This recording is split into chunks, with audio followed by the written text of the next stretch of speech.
Anand ji, thank you so much. Okay, good evening everyone. अभी आनंद जी ने मेरा इंट्रो आपको दिया। I am by choice, I am in this field. और आनंद जी, मेरा स्पॉटलाइट स्क्रीन पे आ नहीं रहा, उधर से आ रहा है? जी सर, आ रहा है। अच्छा, जस्ट अ मिनट। मेरे screen, okay, thank you so much, thank you so much. So am I loud and clear? Yes sir, absolutely. अपनी आवाज थोड़ी बढ़ाने की जरूरत है या इतना कंफर्टेबल है? क्योंकि I feel comfortable at this speech. ठीक है सर, आवाज ठीक है। Is it okay? Yes sir. Okay, good. So today we are going to discuss one of the book I read few years back। और ऐसी बहुत सारी बुक्स हैं जो आपको एक अंडरस्टैंडिंग देती हैं अलग अलग फील्ड में। जैसे ये किताब मैंने पढ़ी थी, तो आई चूज कि मैं इस किताब को आपके सामने रखूं। बट ऐसी बहुत सारी बुक्स हैं, गट हेल्थ के बारे में है, सीक्रेट टू सप्लीमेंट एक किताब है, what your doctor doesn't know about nutritional medicine एक किताब है, डेथ बाय प्रिस्क्रिप्शन एक किताब है, बॉडी पोल्यूशन एक किताब है।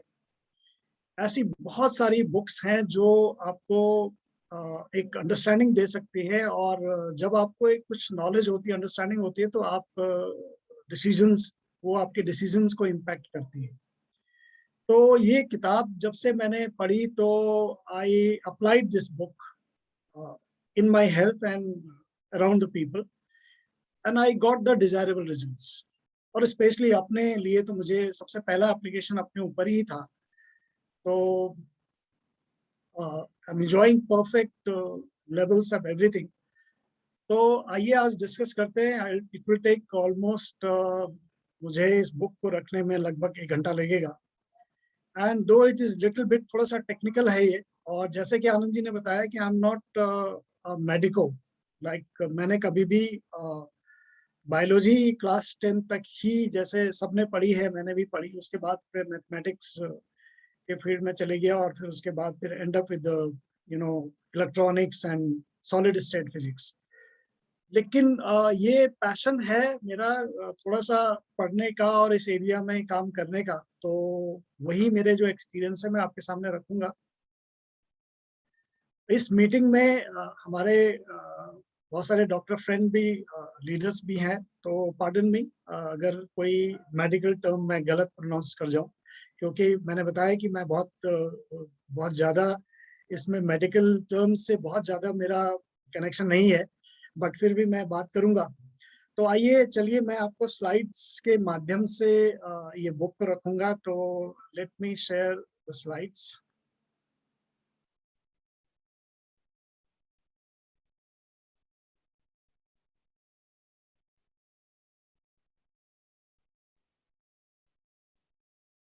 ओके,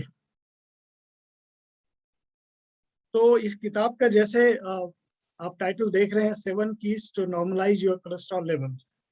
एक्चुअली में ये किताब आपको उन सारे टर्म से, उन सारे फिगर्स से भी आपको इंट्रोड्यूस करती है, जो एक कॉमनली एक व्यक्ति को जानना चाहिए।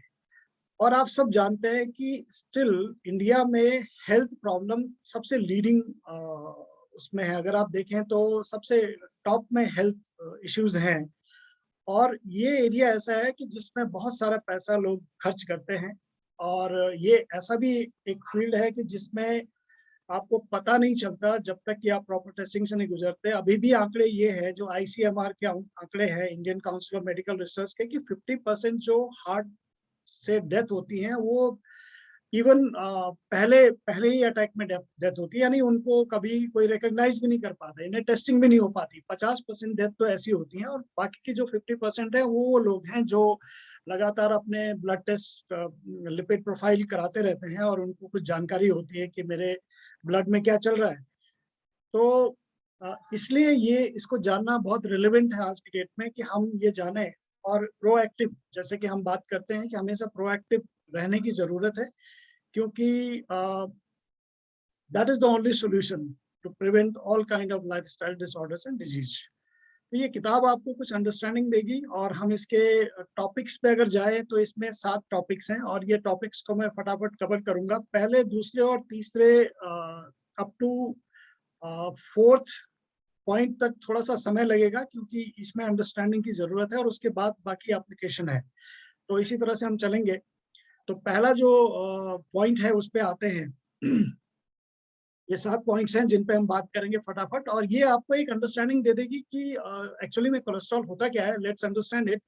फिर इसके अच्छा और बुरे क्या प्रभाव है, इसका बैलेंस कितना जरूरी है, और फिर इस चीज पे जाएंगे कि कैसे इनके स्कोर को यानी इसके बैलेंस को अचीव किया जाता है, किस तरह के हैबिट से, किस तरह के न्यूट्रिशन से, किस तरह के फूड हैबिट से। और फिर थोड़ा सा अंडरस्टैंडिंग होगी कि कौन से फूड को खाने से, कौन सा खाना खाने से आप एक्चुअली में अपने कोलेस्ट्रॉल लेवल को या अपने लिपिड प्रोफाइल को बैलेंस कर सकते हैं, जिसकी जरूरत है हमें एक्चुअली में। और इन्हीं सब पॉइंट्स पे हम बात करेंगे। तो सबसे पहले आते हैं कि अंडरस्टैंड योर लिपिड प्रोफाइल। अब लिपिड प्रोफाइल एक कॉमन प्रोफाइल है। ये हर उस व्यक्ति को कराना चाहिए जो प्रोएक्टिव अप्रोच लेना चाहता है। ऐसा नहीं है कि आपको जब प्रॉब्लम बढ़ जाए और आप रश करें और तब तक आपका पता चला कि आपकी आर्टरीज जो है वो 70-80% उनके अंदर प्लाक आ गया है, बंद हो गई है, बंद होने जा रही है, जो कॉम्पिटेंसी वो गिर रही है। तो वो तो फिर आपके मेडिकल कंडीशन में आप पहुंच गए। फिर तो मेडिसिन और ट्रीटमेंट और स्टंट पड़ना और सर्जरी होना, वो सारी चीजें, प्रोसीजर्स, आपके ड्रग्स और प्रोसीजर शुरू हो जाते हैं। तो मैं उसकी बात नहीं कर रहा हूँ, मैं इस चीज की बात कर रहा हूँ कि कॉमनली जब तक कि हम सिम्टम्स का इंतजार ना करें, हम अपने प्रोफाइल को करते रहें। और ये एक अच्छा लो कॉस्ट मैनेजेबल टास्क है जो हर एक को करना चाहिए ना। I will encourage for that. तो सबसे पहले हम समझते हैं, इसमें कुछ टर्म्स हैं और इन टर्म्स से भी फेमिलियर होते हैं। यहाँ पे लिखा हुआ है ब्लड लिपिड। लिपिड एक्चुअली में होता क्या है? Lipid is a blood fat. इसको अगर डेफिनेशन में, तो ये ब्लड के अंदर जो फैट होता है उसको लिपिड कहते हैं। पहले चीज तो ये है। अब लिपिड में कई सारी चीजें हैं। तो सबसे एक टर्म इसमें कोलेस्ट्रॉल। कोलेस्ट्रॉल बेसिकली होता क्या है? कोलेस्ट्रॉल एक ये फैट की तरह का एक सब्सटेंस होता है जो कि सर्कुलेट करता है आपके ब्लड और टिश्यू में। ये वहां सर्कुलेट होता रहता है और इसको बनाता है लिवर। और लिवर एक ऑप्टिमल लेवल पे लगभग 1000 मिलीग्राम कोलेस्ट्रॉल बनाता है। इसका जो मेन जो जनरेटर है वो लिवर है, और ये 1000 मिलीग्राम कोलेस्ट्रॉल बनाता है। उसमें से 150 से 200 250 जो मिलीग्राम कोलेस्ट्रॉल है वो हमारी जो है डाइट से आता है, जो हम खाना खाते हैं। और उसमें भी जो खाना खाते हैं उसमें एनिमल सोर्स। अब एनिमल सोर्स का मतलब ये नहीं है कि आप मीट खाते हैं या नहीं खाते। Animal source mean anything which is coming from animal, anything which is coming from animal, यानी दूध, मीट, और भी कई सारी चीजें एनिमल से आती हैं। तो एनिमल सोर्स से बेसिकली कोलेस्ट्रॉल आता है। फ्रूट्स में, वेजिटेबल्स में, अनाजों में कोलेस्ट्रॉल नहीं होता है। फ्रूट्स, वेजिटेबल्स और जितने भी हम दालें खाते हैं, अनाज खाते हैं, होल ग्रेन्स खाते हैं, उनमें किसी में भी कोलेस्ट्रॉल नहीं होता है। ये इसका एकमात्र सोर्स है एनिमल सोर्स। तो पहला अंडरस्टैंडिंग तो ये है। दूसरा है, कोलेस्ट्रॉल जो है ये डिजॉल्व नहीं होता है आपके ब्लड में। जैसे पानी और तेल होता है, ये कभी मिक्स नहीं हो सकते।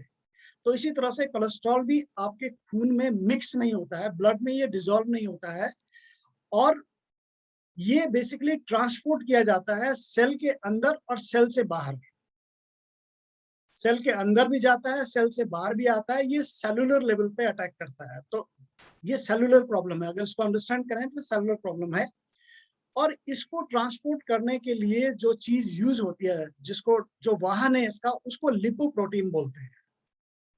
तो कोलेस्ट्रॉल फैट के जैसे एक चीज है जो आपके खून में घुलता नहीं है, जो सेल्स के अंदर से और बाहर से ट्रांसपोर्ट किया जाता है, और इसको कैरी करता है लिपोप्रोटीन।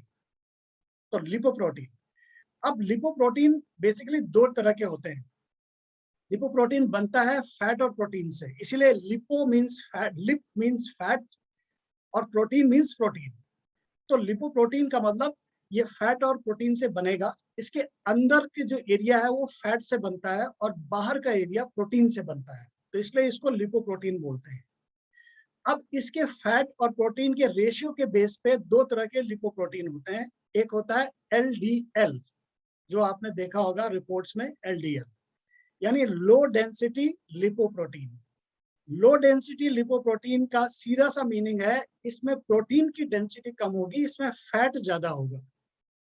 तो low density lipoprotein means high fat. HDL, high density lipoprotein means high concentration of protein and low concentration of fat.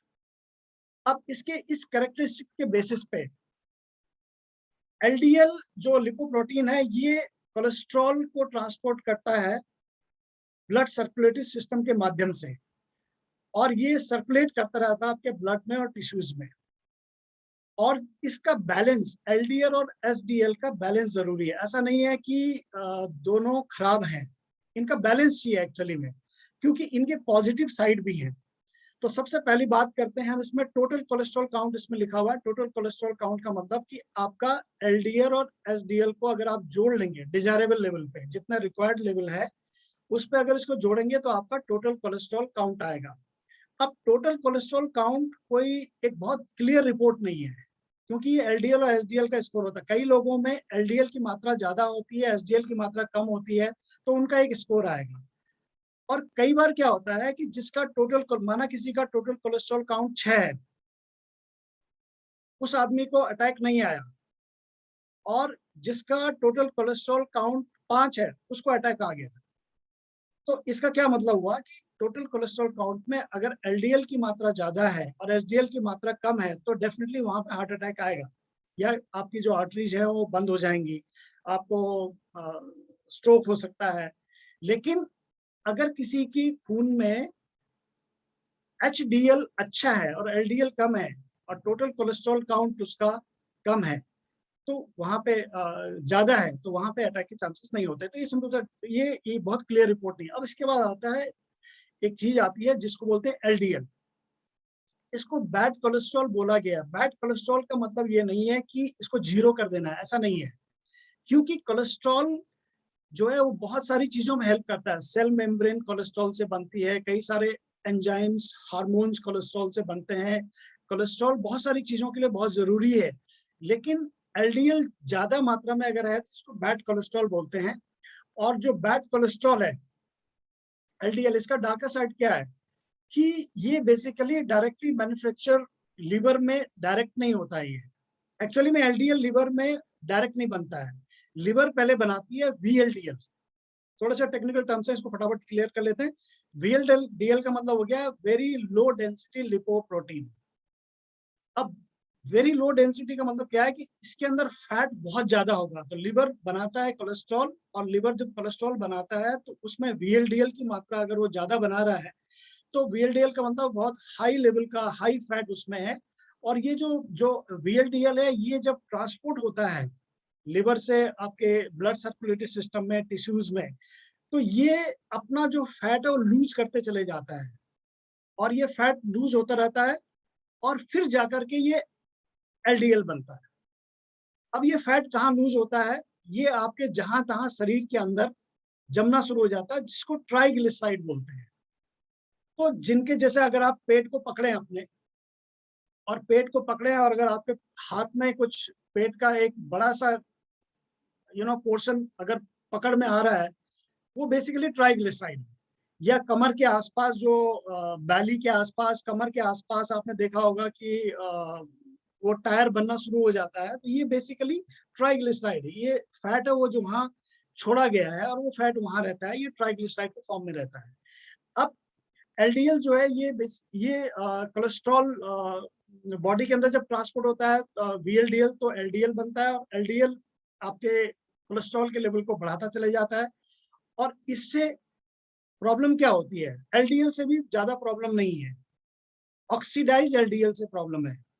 इसलिए ये बोला गया है कि कोई भी चीज फूड में आप ऐसी मत खाइए कि जिससे आपका फ्री रेडिकल बढ़ जाए, जैसे स्मोकिंग हो गया, ड्रिंकिंग हो गया, ट्रांसफैट हो गया, आपका रिंसिड ऑयल हो गया, आपका सैचुरेटेड फैट, ये बेसिकली फ्री रेडिकल बढ़ाते हैं। तो ऑक्सीडाइज, इसको बोलते हैं ऑक्सीडाइज LDL, यानी फ्री रेडिकल ने आपके उस एलडीएल के मॉलिक्यूल को अटैक किया।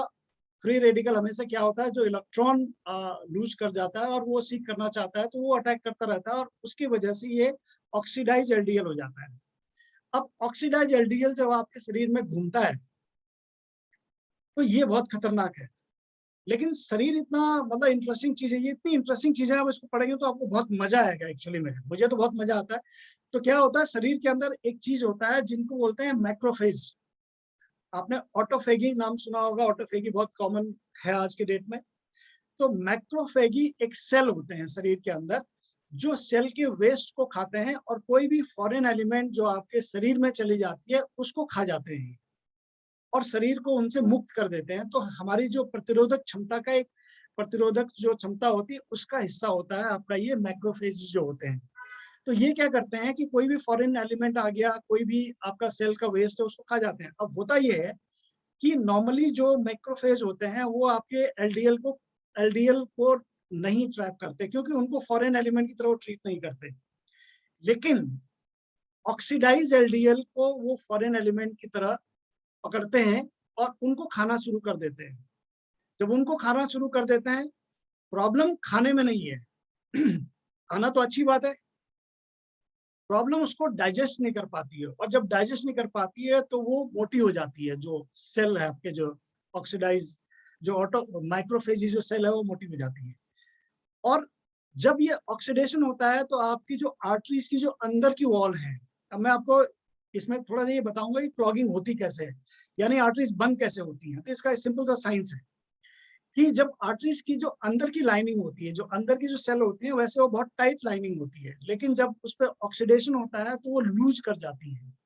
ऊपर से उसके अंदर जो माइक्रोफेजी सेल होती हैं वो जब इसको ऑक्सीडाइज एलडीएल को खाती हैं तो मोटी होती चली जाती हैं और वो जो लूज लाइनिंग से बाहर की तरफ बल्ज करती हैं आर्टरी के अंदर, और वो बल्ज करती रहती हैं और जिससे एक तरह का एक सेल बनता है जिसको फोम सेल बोलते हैं और वो आपकी आर्टरीज के अंदर बनता चला जाता है जिसको प्लाक बोलते हैं। और वो प्लाक बढ़ता चले जाता है, वो एक प्रोसेस को जन्म देता है, फ्री रेडिकल डैमेज भी चलता रहता है, प्लाक बनता जाता है और अल्टीमेटली आपको पता लगता है कि आपकी आर्टरी 70-80% बंद हो चुकी है। और जब आर्टरी बंद होने पे आती है तो वहां पे ब्लड सर्कुलेशन की प्रॉब्लम आती है, ब्लड सर्कुलेट नहीं कर पाता और जिसको हम फाइनली बोलते हैं कि आपकी आर्टरीज बंद हो गई। आपको हार्ट अटैक किसी भी समय हो सकता है और स्ट्रोक किसी भी समय हो सकता है। तो ये सब प्रॉब्लम वहां पे स्टार्ट होते हैं। तो एलडीएल यहाँ पे प्रॉब्लम करता है। अब इसमें एक टर्म है एसडीएल। एसडीएल को बोलते हैं गुड कोलेस्ट्रॉल। अब गुड कोलेस्ट्रॉल क्या है, इसको बोलते हैं हाई डेंसिटी लिपोप्रोटीन, यानी इसके अंदर प्रोटीन कम है और प्रोटीन ज्यादा है और फैट कम है। ये बहुत सारी चीजों में हिस्सा लेता है कोलेस्ट्रॉल। ये आपके सेल मेम्ब्रेन का पार्ट होता है, ये लिवर, स्किन, ब्रेन, नर्व, हर सेल में आपका ये आपका एसडीएल जो गुड कोलेस्ट्रॉल की जरूरत पड़ती है। ये सेक्स हार्मोन्स के लिए इसकी जरूरत पड़ती है। लाइफ सेविंग लिपोप्रोटीन है ये, बेसिकली इसको कहा जाता है।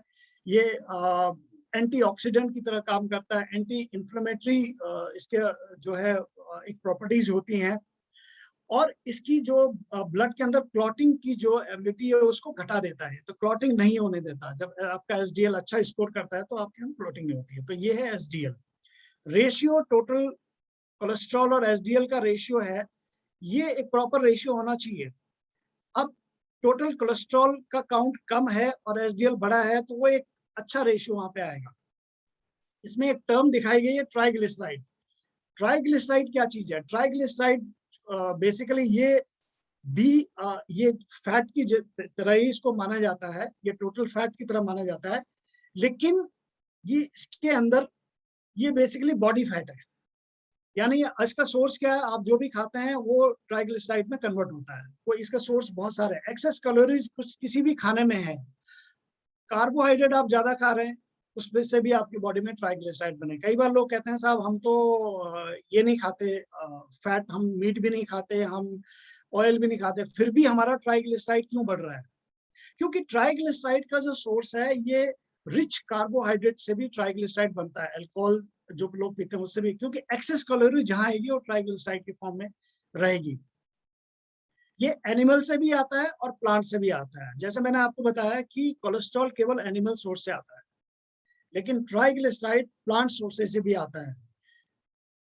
ट्राइग्लिसराइड फैटी एसिड इसके अंदर होते हैं, इसके अंदर फैटी एसिड होते हैं, जबकि कोलेस्ट्रॉल में कोई फैटी एसिड नहीं होते। तो फैटी एसिड की हम बात कर रहे हैं तो ट्राइग्लिसराइड की हम बात कर रहे हैं, हम कोलेस्ट्रॉल की बात नहीं कर रहे हैं। Cholesterol does not contain any kind of fatty acid. Triglyceride, high triglyceride जो रिस्क है ये आपके एलडीएल को बढ़ाता है और एसडीएल को कम कर देता है। ये पता नहीं कैसे होता है, इसका कोई भी नहीं जानता, बट इससे एलडीएल बढ़ेगा और एसडीएल कम होगा और हार्ट अटैक का रिस्क इससे बढ़ेगा। तो ये तो मैंने टर्म्स आपको बताई। ये कुछ फिगर्स हैं। अब ये डिजायरेबल फिगर्स हैं। डिजायरेबल मतलब कि इतना होना चाहिए, जैसे टोटल कोलेस्ट्रॉल काउंट है, अगर ये 5.17 से ज्यादा है तो प्रॉब्लम आएगी। एसडीएल का एक काउंट दिखाया हुआ है इसमें, मैन और वुमेन के लिए थोड़ा अलग अलग है क्योंकि बॉडी स्ट्रक्चर अलग अलग होता है। एलडीएल का भी एक काउंट दिखाया गया है। तो ये काउंट है जो एक डिजायरेबल काउंट इसमें माने जाते हैं। अब डेंजर क्या है इसका? तो डेंजर एक्सेस कोलेस्ट्रॉल के क्या डेंजर है? सबसे पहले ageing artery, coronary arteries. Coronary arteries जो होते हैं ये one of the prominent arteries होती हैं जो कि खून पहुंचाती हैं हार्ट की तरफ। और ये जो कोरोनरी आर्टरी डिजीज है इससे कनेक्टेड है। एजिंग आर्टरी किस चीज को बोलते हैं कि अगर आपकी डाइट में एलडीएल ज्यादा है, आपका लिवर ऑक्सीडाइज यानी वीएलडीएल ज्यादा बना रहा है, और आप ऊपर से आपके खान पान में ऐसी चीजें आप ऐड कर रहे हो जो कि फ्री रेडिकल को जन्म दे रही है, आप स्ट्रेस ज्यादा करते हो, आप फ्राइड फूड ज्यादा, तला हुआ ज्यादा खाते हैं, आप नॉन वेज यानी रेड मीट ज्यादा खाते हैं, आप सैचुरेटेड फैट ज्यादा खा रहे हो, ऐसी कुछ चीजें आप कर रहे हो आपकी डाइट में। आपका कोलेस्ट्रॉल, जो आपका कार्बोहाइड्रेट, हाई कार्बोहाइड्रेट डाइट है, जो एनर्जी कंजम्पशन है, तो एनर्जी कंजम्पशन का रेशियो मैं आपको बताऊंगा कि बेसिकली कितनी एनर्जी किस फैक्टर से आनी चाहिए, है ना। तो वो आपका रेशियो है, जैसे कि 50 to 60% एनर्जी आपकी आनी चाहिए। आपको जो टोटल एनर्जी दिन भर में चाहिए उसका 50-55% एनर्जी आपका कार्बोहाइड्रेट से आना चाहिए। लगभग 35% एनर्जी आपके फैट से आनी चाहिए। अब फैट को भी हम समझेंगे कि किस फैट से कितनी एनर्जी है, क्योंकि फैट का मतलब केवल फैट नहीं है, फैट का मतलब कई सारी चीजें हैं, इस टॉपिक पे भी हम आएंगे आगे। तो 35% आनी चाहिए उससे, और बाकी की जो बची हुई है वो आपके बाकी सोर्सेस से आती है। अब प्रॉब्लम ये होती है कि अगर आपके कार्बोहाइड्रेट से 50% से ज्यादा एनर्जी आ रही है तो डेफिनेटली आपका एसडीएल गिरेगा, हाई डेंसिटी लिपोप्रोटीन आपकी बॉडी में गिरेगा। तो ये भी एक चैलेंज होता है। तो कोरोनरी आर्टरी डिजीज में वही होता है, जैसे मैंने आपको बताया कि आपका बॉडी एलडीएल ज्यादा है तो उससे आपका ऑक्सीडाइज एलडीएल ज्यादा बनेगा। ऑक्सीडाइज एलडीएल बनेगा तो वो आपकी अंदर की जो लाइनिंग है, फ्री रेडिकल आपकी आर्टरीज की लाइन को डैमेज करेंगे। अंदर से जो माइक्रोफेज है वो मोटा होता चले जाएगा, वो बाहर की तरफ बल्ज करेगा, प्लाक बनेगा और आर्टरी ब्लॉक हो जाएगी। और इसको बोलते हैं, इस तरह की जो एजिंग आर्टरीज हैं, तो ये क्या होता है कि जैसे जैसे हमारी उम्र आगे बढ़ती है हमारी आर्टरीज एजिंग इसी को बोलते हैं कि आपकी आर्टरीज के अंदर जो लाइनिंग है वो डैमेज हो रही है, डैमेज हो रही है। कोई जरूरी नहीं कि क्लॉटिंग हो, आर्टरीज भी डैमेज हो रही है, फिर क्लॉटिंग शुरू हो जाएगी और फिर आपकी कंप्लीट हार्ट अटैक की नौबत आ जाती है। ये प्लग्ड प्लम्बिंग, ये उसी चीज की मैं बात कर रहा था। हार्ट अटैक और स्ट्रोक ये इसी का रिजल्ट है। बात करते हैं कि हेल्दी हार्ट, इसकी बात करते हैं फूड की। अब जो रिलेवेंट टॉपिक है वो अब आया कि eat healthy, heart healthy food. क्या है हार्ट हेल्दी फूड? तो इसमें तीन चीजों पे मैं मुख्यतः जोर दूंगा। सबसे पहले जानकारी, फिर गोल और फिर एक्शन। यानी जानकारी क्या होनी चाहिए, आपका गोल क्या होना चाहिए, और फिर क्या एक्शन आप लें। तो सबसे पहले समझ लेते हैं हेल्दी डाइट इज द, सबसे पहले जो हेल्दी डाइट है वो आपका फर्स्ट लाइन ट्रीटमेंट है, फर्स्ट लाइन ऑफ डिफेंस। किसी भी हार्ट चैलेंज के लिए, किसी भी स्कोर को बढ़ने से पहले आप ये समझ लें कि आपको हेल्दी डाइट लेनी है। दूसरा है high level of the wrong type of cholesterol. गलत तरह का जो कोलेस्ट्रॉल है, चाहे वो ट्राइग्लिसराइड है, कोलेस्ट्रॉल आपका वीएलडीएल है या ऑक्सीडाइज एलडीएल है, या एसडीएल की मात्रा गिर रही है, या टोटल कोलेस्ट्रॉल काउंट बढ़ रहा है, या ट्राइग्लिसराइड का लेवल बढ़ रहा है, ये आर्टरीज प्लाक का जो डेवलपमेंट की प्रोसेस वहां से शुरू हो जाती है। और हार्ट डिजीज जिसमें कि स्ट्रोक है, अदर हार्ट कंडीशन है, और कार्डियोवास्कुलर डिजीज जो है उसका शुरुआत हो जाती है। तो सबसे पहले हम समझ लेते हैं कि फैट क्या है। तो फैट मींस फैट, जनरली लोग बोलते हैं, आप पूछें फैट क्या है, फैट केवल फैट नहीं है। फैट में एक्चुअली इसका क्लासिफिकेशन है, 3 तरह के फैट होते हैं। सबसे पहले फैट जो आता है आपके ऑयल से आता है, और किसी भी ऑयल में बेसिकली 4 कंपोनेंट होते हैं। किसी भी ऑयल में आपको समझना है कि ऑयल कौन सा खा रहे हो आप। पहला कंपोनेंट है सैचुरेटेड फैट। ऑयल्स, हर ऑयल में कुछ ना कुछ परसेंटेज सैचुरेटेड फैट का होता है। दूसरा उसमें होता है मोनो अनसैचुरेटेड फैटी एसिड। तीसरा होता है poly unsaturated fatty acid, UEFA. और चौथा होता है ट्रांस फैट। तो कोई भी ऑयल ले लें, उसमें ये 4 चीजें होंगी, लेकिन कुछ ऑयल हैं जिनमें ट्रांस फैट नहीं होते हैं, और ट्रांस फैट पे भी आएंगे। ट्रांस फैट बहुत खतरनाक चीज है एक्चुअली में, अगर देखा जाए तो ट्रांस फैट ही आज की डेट की प्रॉब्लम का जड़ है। तो ट्रांस फैट में किस किस में नहीं है, जितने भी ऑलिव ऑयल में नहीं होता है, कैनोला ऑयल है आपका, यहाँ पे मैंने लिस्ट बनाई हुई है, सोयाबीन है, पाम है, कॉर्न है, सनफ्लावर है, कोकोनट है, इनमें किसी में भी ट्रांस फैट नहीं होता है अगर वो नेचुरल फॉर्म में है। और इनमें कुछ अच्छा परसेंटेज मोनो अनसैचुरेटेड फैट क्या है। मोनो अनसैचुरेटेड फैट का अगर हम नंबर दें तो पॉली अनसैचुरेटेड फैट से बेटर मोनो अनसैचुरेटेड फैट होता है। जैसे मैं बोल रहा था कि 35% एनर्जी आनी चाहिए फैट से, तो मैं आपको डिवाइड करके बता देता हूँ। 35% में से लगभग 15% आनी चाहिए मोनो अनसैचुरेटेड फैट से, 10% आनी चाहिए पॉली अनसैचुरेटेड से, कितना हो गया 25%। 15% आपके सैचुरेटेड फैट से आएगी, तो टोटल हो गया 35%।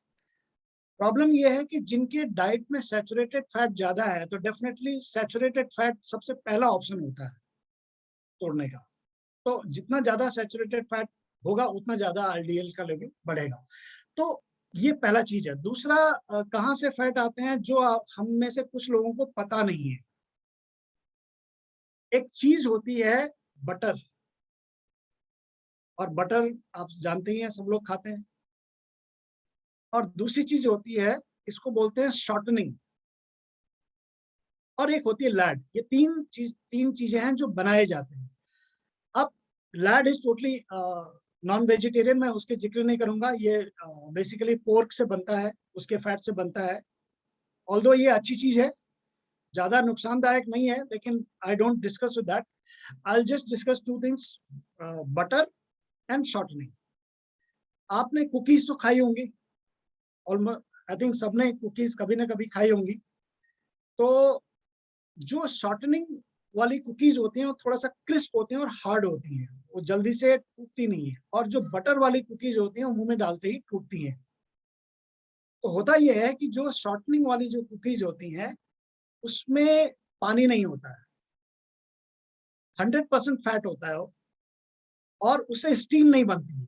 लेकिन बटर को अगर आप तवे पे रखेंगे तो स्टीम बनेगी। यानी इसमें लगभग ऑलमोस्ट 60% 70% इसमें फैट होता है, और बाकी का इसमें पानी होता है। तो बटर उससे बनता है। तो दोनों ये भी एक सोर्स है। तो जो हम बिस्किट्स खाते हैं, कुकीज खाते हैं, मार्केट से जो खरीद के लाते हैं, आपको इसमें अगर आप देखें तो इसमें ट्रांस फैट, शॉर्टनिंग वाले आइटम में ट्रांस फैट लगभग 18% होता है। हालांकि अब टेक्नोलॉजी चेंज हो गई। अभी आप देखे होंगे कि बहुत सारी चीजों में लिखा रहता है zero trans fat. Zero trans fat का मतलब ये नहीं कि उसके अंदर ट्रांस फैट नहीं है। वो फूड सेफ्टी स्टैंडर्ड के हिसाब से उसके अंदर फिर भी 0.5 जो है वो ग्राम जो है ट्रांस फैट हो सकता है 100 में से, स्टिल नॉट गुड। तो जो शॉर्टनिंग और ये जो आपके जो बटर होता है, इसमें भी क्लासिफिकेशन फैट का है, poly unsaturated, mono unsaturated and saturated fat. और तीसरा जो सोर्सेज हैं वो होते हैं आपके मार्जरीन और स्प्रेड्स। जो हम स्प्रेड लगाते हैं ना, ब्रेड पे लगाते हैं, कई तरह की चीजें लगाते रहते हैं। पीनट बटर है, और उसके अलावा सोयाबीन का भी ऐसे स्प्रेड आते हैं आज की डेट में। आज की डेट में बहुत सारे स्प्रेड मार्केट में मिल रहे हैं। मार्केट इतना बड़ा हो गया है स्प्रेड का, और लोग बड़े चाव से ब्रेड पे लगा करके उनको स्प्रेड करके खाते रहते हैं। स्प्रेड में ट्रांसफैट होता ही होता है, बिना ट्रांसफैट के वो बनते नहीं है। तो ये फैट का सोर्स है। अब गोल क्या होना चाहिए? कोलेस्ट्रॉल, ये तो मैंने नॉलेज दी। अब इसके बाद हम बात करते हैं गोल क्या होना चाहिए। हमारा जो गोल होना चाहिए, cholesterol lowering diet oriented, total cholesterol level को कम करना, improve your ratio of total cholesterol HDL, ये हमारा गोल होना चाहिए। अब इसको अचीव करने के लिए एनर्जी कंजम्पशन मैंने आपको बताया इसमें कि एनर्जी का रेशियो क्या है, 50% carbohydrate, almost 35 to 40% is fat, और बाकी का प्रोटीन वगैरह टूटने से और अदर सोर्सेज होते हैं जिससे आते हैं। बात करते हैं कि हमारा जो एक्शन प्लान है इसमें क्या होना चाहिए। एक्शन प्लान में हमारा ये होना चाहिए कि हमारा कौन सा कितना पोर्शन हम किस चीज का ले रहे हैं, कार्बोहाइड्रेट कितना ले रहे हैं, फैट कितना ले रहे हैं। तो आते हैं इसके आप इन मेजर्स पे जो हेल्दी फूड के हैं। तो minimum intake of saturated fat, तो सैचुरेटेड फैट की मैंने आपको जानकारी दी। और सैचुरेटेड फैट का अगर हम बात करें तो सैचुरेटेड फैट बहुत जरूरी होता है। ऐसा नहीं कि इसके लेवल को गिरा, इम्यून सिस्टम मैंने जब बताया कि सेल मेम्ब्रेन को बनाने में, सेल रिपेयर में, इम्यून सिस्टम एंजाइम्स बनाने में इसका जरूरी होता है, लेकिन इसका लेवल बहुत ज्यादा नहीं होना चाहिए। तो सैचुरेटेड फैट की ज्यादा मात्रा अवॉइड करने के लिए हमको किन किन चीज को अवॉइड करना चाहिए, तो बात कर लेते हैं। डेयरी फैट, जैसे कि मैंने लिस्ट बनाई हुई है, बटर हो गया, क्लैरिफाइड बटर हो गया, कल्चर्ड बटर हो गया, मार्जरीन हो गए मिक्स, ये सब चीज को हमको ज्यादा मात्रा में, ज्यादा मतलब ये नहीं कि बिल्कुल डाइट से हटा दें, लेकिन रूटीन में नहीं होना चाहिए कि रोज ही आप लगा के खा रहे हैं, ये नहीं होना चाहिए। मिल्क जो है, फुल क्रीम मिल्क और होमोनाइज जो मिल्क होता है वो, हार्ड चीज जितने भी होते हैं जो रूम टेम्परेचर पे हार्ड होती हैं उनको, आपका क्रीम चीज हो गया, आइसक्रीम हो गया, ड्रेसिंग्स हो गए, इनको, मीट हो गया, white visible fat on beef, mutton, lamb, जिन पे भी जो सफेद रंग का जो आप देखेंगे मीट पे, रेड मीट के ऊपर लेयर होती है, उसको अवॉइड करना चाहिए। प्रोसेस मीट को अवॉइड करना चाहिए। इनमें जो डीप फ्राइड होता है उसमें ट्रांस फैट भी होते हैं, सैचुरेटेड फैट काफी मात्रा में, उसको अवॉइड करना चाहिए। Limit your intake of food with gravies, है ना। बहुत सारे लोगों को है ना कि ग्रेवीज वाला चाहिए, तो ग्रेवीज को अवॉइड करें क्योंकि उसमें बहुत ज्यादा ट्रांस फैट बढ़ जाता है और ये रिकॉर्डेड नहीं होता है। रिकॉर्डेड आप समझ रहे हैं, रिकॉर्डेड का मतलब ये है कि जो डिब्बा खरीद के लाते हैं आप, उसमें तो लिखा होता है बाहर, लेकिन जो रेस्टोरेंट से बना के ला रहे हैं आप, होटल से बना के, उसमें कहाँ रिकॉर्डेड है, कौन उसको नापने जा रहा है कि कितना उसने क्या डाला था, कितना क्या डाला था। आप मान के चलिए कि जितने भी रिच ग्रेवीज होती हैं, they are loaded with lot of saturated fat and lot of trans fat, क्योंकि स्वाद जो मुंह को पसंद है ना, स्वाद, टेस्ट, क्रिस्पी, ये सब चीजें हमें बहुत पसंद है, और ये बिना ट्रांस फैट के और बिना सैचुरेटेड फैट के चीजें आती नहीं है। तो ज्यादा ग्रेवी का मतलब ये सब लोडेड है, और क्यों भाई, क्यों मुश्किल में लेना है, अपने हार्ट को क्यों परेशान कर रहे हैं उसको, बेचारा दिल तो एक ही है ना। उसको इतना परेशानी में डालेंगे मुंह के चक्कर में, तो फिर काम हो जाएगा किसी दिन। तो इसलिए इन सब चीजों को अवॉइड करना है। अब करना क्या है, करना ये है कि कुछ चीजें ऐड करनी है डाइट में, जैसे ऑलिव ऑयल्स में स्टिल इट इज बेटर कि इसकी ड्रेसिंग्स हो गई, आपकी ड्रेसिंग करके ओमेगा 6, कोल्ड वाटर फिश, जितनी भी चीजें हैं, दालें हो गया, ओट हो गया, बार्न हो गया, ये सब चीजें जो नेचुरल फूड वेजिटेबल से आती हैं, वो आपके कोलेस्ट्रॉल लेवल को कम करती है। इसके बाद है increase intake of good fat, MUFA and PUFA, mono unsaturated fatty acid and poly unsaturated fatty acid, जैसे मैंने आपको बताया, और ये मॉलिक्यूल्स के बेस पे है, पॉली में ज्यादा होंगे, मोनो में सिंगल होगा। और इसका रेशियो आपकी डाइट में ऐसा नहीं है कि पॉली अनसैचुरेटेड फैटी एसिड को डिसएडवांटेज है मोनो अनसैचुरेटेड कंपैरिजन में, क्योंकि ये ऑक्सीडाइज जल्दी होता है, इसको फ्री रेडिकल ज्यादा अटैक करते हैं, इसलिए mono unsaturated is better than poly unsaturated. इसके सोर्सेज मैं आपको बता देता हूँ, क्योंकि आपको इस चीज से ज्यादा मतलब नहीं कि केमिस्ट्री क्या है इसका, बायोलॉजी क्या है, सोर्सेज क्या है, मैं आपको वो बता देता हूँ।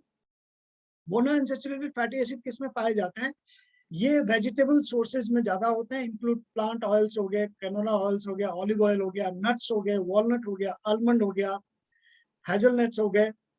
कोल्ड प्रेस्ड ऑयल आज की डेट में मिल रहा है, कोल्ड प्रेस्ड ऑयल सरसों का तेल है जो कोल्ड प्रेस्ड हो, और ये आज की डेट में मिल रहा है, ऐसा नहीं कि ये मिल नहीं रहा है, आप उसको यूज कर सकते हैं, हमारे घर में तो वही यूज होता है, cold pressed oil, process cooking oil, mono unsaturated में। और ये mono unsaturated better than poly unsaturated fatty acid, basically fatty essential fatty acid इनको बोलते हैं, और इसेंशियल फैटी एसिड का मतलब ये है कि ये शरीर नहीं बनाता है, ये आपको लेना होता है बाहर से। और ये रिच सोर्स जो है इससे एसडीएल, इन दोनों से ही, मोनो अनसैचुरेटेड से पॉली अनसैचुरेटेड से आपका एसडीएल की मात्रा बढ़ती है, एलडीएल की मात्रा घटती है।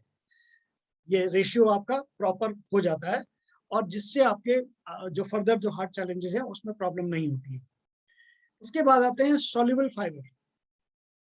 अब फाइबर देखिए, इन सब चीज का सोल्यूशन हम सब एमवे में है और न्यूक्लाइड प्रोडक्ट यूज करते हैं, तो ये सब चीज का हमारे पास डायरेक्ट नेचुरल सप्लीमेंट भी अवेलेबल है। पॉली अनसैचुरेटेड फैटी एसिड और essential fatty acid, we have omega 3 with us, wonderful product.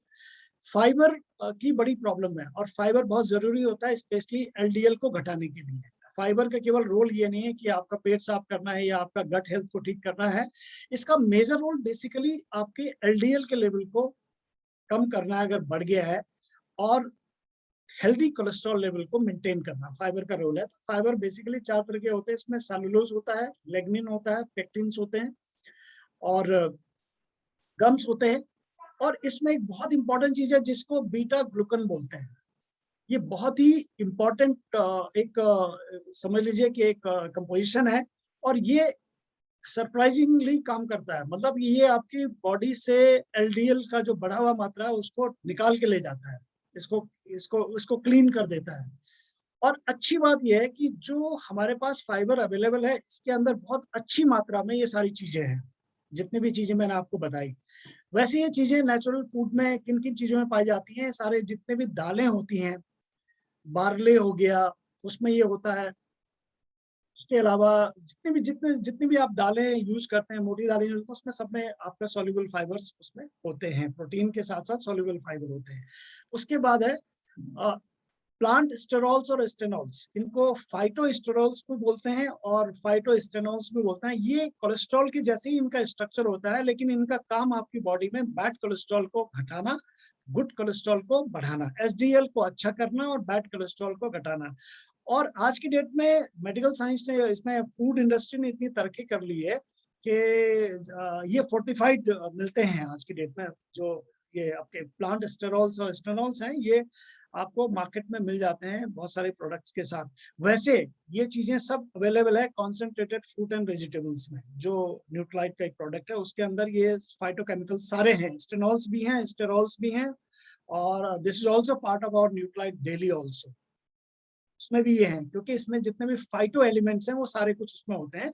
तो ये बहुत इंपॉर्टेंट है अपनी डाइट में। उसके बाद है avoid rich food rich in cholesterol. तो जैसे मैंने आपको बताया कि कोलेस्ट्रॉल जो है ये बेसिकली प्लांट सोर्स में ज्यादा होता है। तो प्लांट सोर्स नहीं, एनिमल सोर्स में ज्यादा होता है। तो वो जितने भी एनिमल सोर्स से प्रोडक्ट आते हैं तो उनको आपको, जैसे, और एनिमल सोर्स की प्रोडक्ट की एक लंबी लिस्ट मैंने बनाई हुई है, क्या क्या है इसमें। मीट हो गया, पोल्ट्री हो गया, फिश हो गया, एग यॉर्क हो गया, चीज हो गया, बटर हो गया, liver and other organ meet हो गया, फुल फैट डेयरी प्रोडक्ट्स हो गए, हाई फैट प्रोसेस मीट्स हो गए, फ्राइड फूड हो गए, स्टीक हो गया, बैकन हो गया, सॉसेज हो गए, हॉट डॉग्स हो गए, हैमबर्गर हो गया। इस तरह की जितनी भी चीजें हैं प्रिपरेशन, सबके अंदर कोलेस्ट्रॉल का लेवल, और स्पेशली जब मैं कोलेस्ट्रॉल की बात कर रहा हूं तो एलडीएल यानी बैड कोलेस्ट्रॉल की मात्रा ज्यादा होती है। और नॉर्मली इसकी रेंज कितनी होनी चाहिए? इसको जीरो तो नहीं, 200 से 400 mg के आसपास एक नॉर्मल रेंज है जिसमें आप इसको ले सकते हो अपने डेली डाइट में। 200 से 400 mg, इससे ज्यादा नहीं। अगर इससे ज्यादा लेंगे तो ये कंट्रीब्यूट करेगा आपका बैड हेल्थ में। उसके बाद आता है ditch the ugly trans fat. Trans fat basically होता क्या है? ट्रांसफैट ये फैट का ही कन्वर्जन है, और ये जितना भी ये फूड प्रिपरेशन होती है उसमें सब में ट्रांसफैट होते हैं, चाहे उसमें लिखा है चाहे नहीं लिखा है। बिना ट्रांसफैट के सेल्फ लाइफ बढ़ाना बहुत मुश्किल होता है, और बिना ट्रांसफैट के उसको इंटैक्ट रखना भी बड़ा मुश्किल होता है, चाहे उसमें स्टैंडर्ड मात्रा से कम हो ज्यादा हो, ट्रांसफैट रहता ही रहता है। तो जो भी पैक्ड आइटम है ये मान के चलिए उसमें ट्रांसफैट होगा ही होगा। उसके अलावा जो भी रिंस्ड ऑयल यानी फ्राइड, जो तला गया है उसमें ट्रांसफैट होगा ही होगा। जितनी भी बेकरी आइटम्स है उसमें ट्रांसफैट होगा ही होगा। तो ये सारे ट्रांसफैट के फॉर्म्स होते हैं। तो ट्रांस फैटी एसिड ये बहुत खतरनाक चीज है, जिसका आपकी बॉडी में कोई, जैसे एलडीएल का फिर भी आपकी बॉडी में कुछ रोल है, पॉजिटिव रोल है।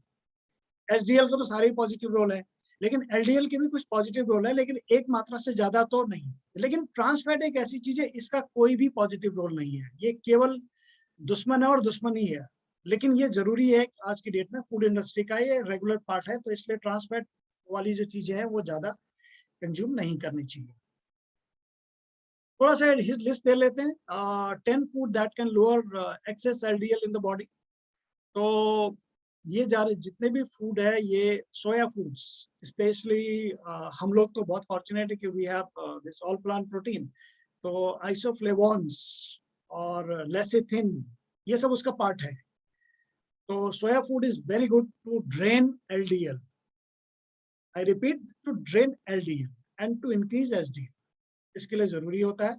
बीन्स, कोल्ड वाटर फिश, ये एसडीएल की मात्रा यानी स्पेशली जो एसेंशियल फैटी एसिड है उसका एक सोर्स है। एवोकेडो, इसके स्प्रेड भी आता है आज की डेट में, और अगर आप खा सकते हैं तो बहुत अच्छी, इस तो सुपर फूड है। Garlic is a super food, ये भी आपके ब्लड की, इसमें एलिसिन एक चीज होती है गार्लिक के अंदर, और स्पेशली जो माउंटेन ग्रोन गार्लिक है, जो प्रोडक्ट हमारे पास है, उसके अंदर वो भरपूर मात्रा में है। तो ये ब्लड की क्लॉटिंग को रोकता है, ब्लड सर्कुलेशन को ठीक करता है, ब्लड से एलडीएल की मात्रा को घटाता है, ट्राइग्लिसराइड के लेवल्स को डाउन करता है। इसके बहुत सारे रोल हैं, एंटी इन्फ्लेमेटरी होता है, एंटी ऑक्सीडेंट होता है, ये बहुत सारे रोल हैं इसके। सुपर फूड सिनेमन हो गया। नट्स में तमाम मोनोअनसैचुरेटेड फैट होती है। Nut are loaded with monounsaturated fatty acid, so very good, and also antioxidant. ये सब सुपर फूड वाली चीजें हैं। टी में स्पेशली जो आपका ब्लैक टी और ग्रीन टी, ये बहुत अच्छा rich antioxidant and anti LDL, LDL की मात्रा घटती है जब आप चाय वगैरह इस तरह के पीते हैं। एप्पल इज बहुत अमेजिंग चीज है। सेब, प्रोवाइडेड कि उसमें बहुत ज्यादा क्योंकि पेस्टिसाइड आजकल बहुत यूज हो रहा है एप्पल में, लेकिन मैं उसके उस वाले पार्ट में नहीं जाऊंगा। एप्पल में बेसिकली 3 बहुत इंपॉर्टेंट चीज होती हैं, इसलिए बोला गया है कि जो लोग रेगुलरली एप्पल खाते हैं उनकी बॉडी में टोटल ट्रांसफॉर्मेशन आ जाता है, अगर आप इसको रेगुलरली खाते हैं। इसके अंदर पेक्टिन होता है, पेक्टिन एक सॉल्युबल फाइबर होता है, और ये जो सॉल्युबल फाइबर है ये अमेजिंगली एलडीएल को लोअर करता है। और ये बेसिकली केवल यहीं से लोअर नहीं करता, ये लिवर पे इंपैक्ट डालता है कि एलडीएल ना बनाया जाए, तो ये लिवर के लेवल पे काम करता है, इसलिए ये इंपॉर्टेंट है। उसके अलावा इसमें इंसॉल्युबल फाइबर्स होते हैं जो उसको ड्रेन करते हैं एलडीएल को, और उसके अलावा इसमें क्वार्सिटीन, क्वार्सिटीन एक चीज है जो अभी आपने रिसेंटली सुना होगा, एंड अभी 2-3 दिन बाद एक प्रोडक्ट लॉन्च होने वाला है हमारा विटामिन डी, उसमें बहुत अच्छी मात्रा में क्वार्सिटीन है। और क्वार्सिटीन भी ये बेसिकली एंटीऑक्सीडेंट होता है, और ये एलडीएल की मात्रा को घटाता है। और एक चीज और ये बॉडी में करता है, बॉडी के अंदर एक जो इंटरनल लेयर होती है आपके आर्टरीज के अंदर, उसमें एक लेयर होती है जिसमें विटामिन डी के एब्जॉर्प्शन को बढ़ाते हैं, तो वो भी एक इनडायरेक्ट उसका रिजल्ट है इसका क्वार्सिटीन का, इसलिए इसको D3 में डाला गया, उस प्रोडक्ट में इसको डाला गया है। तो ये एप्पल में काफी अच्छी मात्रा में होता है। ग्रेप्स बहुत अच्छे होते हैं क्योंकि they are loaded with flavonoids and quercetin, और इसके अंदर ग्रेप्स के अंदर ये जो स्टेनॉल्स होते हैं ये भी रिच मात्रा में होते हैं। ग्रेप्स बहुत अच्छे हैं। होल ग्रेन जैसे ओट वगैरह खाते हैं वो बहुत रिच उसमें है, जितने भी होल ग्रेन हम यूज करते हैं। अब बात करते हैं कि 2 चीजों पे ये बात करेंगे, 2 ही टॉपिक रह गए। इंक्रीज योर एलडीएल, यानी जिनकी शरीर में एलडीएल, एसडीएल वैसी ज्यादा मात्रा में वैसे भी नहीं होता है एसडीएल, इसकी मात्रा हमें, क्योंकि इसके सोर्सेज ही कम है ना, हमारे डाइट में ऐसी चीजें होती नहीं। हम तो डाइट में जितनी सारी चीजें ले रहे हैं वो एलडीएल बढ़ाने वाले काम हम ज्यादा करते हैं, एसडीएल बढ़ाने वाले काम हम बहुत कम करते हैं, और अगर करते हैं तो हमारा एसडीएल का लेवल मेंटेन रहेगा। और मैं आपको एक चीज बताना चाहता हूँ, मुझे भी अवेयरनेस इसी किताब से मिली कि एलडीएल बड़ा होना उतना खतरनाक नहीं है जितना एचडीएल गिरा होना है। यानी एचडीएल का मात्रा अगर शरीर में गिर रही है, आपकी उसमें गिर रही है ब्लड में, तो डेफिनेटली वो बहुत खतरनाक स्थिति की तरफ आपको लेके जाता है। तो इसको कैसे बढ़ा सकते हैं? एक्सरसाइज। अब इसके साइंस पे नहीं जाऊंगा क्योंकि फिर काफी टॉक लंबी हो जाएगी, लेकिन कोई भी एक्सरसाइज आप करते हैं उससे आपके शरीर में एसडीएल की मात्रा बढ़ती है और एलडीएल की मात्रा घटती है। इसमें cycling, swimming, jogging, walking, aerobics कुछ भी आप करते हैं तो ये बहुत जरूरी है। दूसरा है, चेक करो अपने आप को। सबसे पहले अपना बॉडी मास इंडेक्स, इसको चेक करो। 20 से 25 के बीच में मेंटेन होना चाहिए। 25 से ऊपर ओवरवेट और 30 से ऊपर ओबेसिटी यानी डिजीज। तो इसको चेक करते रहना है, बॉडी मास इंडेक्स को। कैसे चेक करेंगे? आपका weight divided by height square. अपना वेट निकालिए और उसको अपने हाइट के स्क्वायर से डिवाइड करिए तो आपका बीएमआई निकल के आ जाएगा आपके सामने, और इसको चेक करते रहिए। वेस्ट सर्कमफ्रेंस आदमी के लिए 1 से ज्यादा नहीं होना चाहिए। सॉरी, WHR की बात करो। वेस्ट सर्कमफ्रेंस जो है ये बहुत जरूरी है। 35-36 नॉर्मली बोला गया है, 34-35-36 ना। इससे ज्यादा अगर है तो कहीं ना कहीं प्रॉब्लम बढ़ेगी, क्योंकि वो ट्राइग्लिसराइड का लेवल बढ़ेगा और फैट कहीं ना कहीं बढ़ रहा है। और WHR इसको बोलते हैं waist to hip ratio. For women it should be around 0.8, for men it should be less than 1। Waist to hip ratio, अपने हिप्स की सर्कमफ्रेंस को नापिए और अपने वेस्ट को नापिए और डिवाइड कर दीजिए तो ये रेशियो निकल जाएगा। जिनका वेस्ट ज्यादा है, हिप पतली है, तो उससे क्या होगा कि ये रेशियो 1 से ऊपर बढ़ जाएगा। जब आप उसको डिवाइड करेंगे तो इसका मतलब वहां प्रॉब्लम है, तो ये दिक्कत है। Increase your consumption of cold water fish, मैंने आपको ये इस पर डिस्कस कर चुके हैं। Increase your consumption of soluble fibre.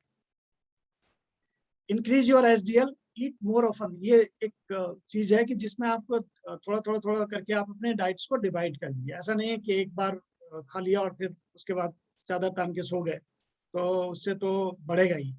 Diet को छोटे छोटे हिस्सों में डिवाइड करना, स्मोकिंग और ड्रिंकिंग अवॉइड करना, और स्ट्रेस लेवल को कम करना है, क्योंकि stress increases your LDL.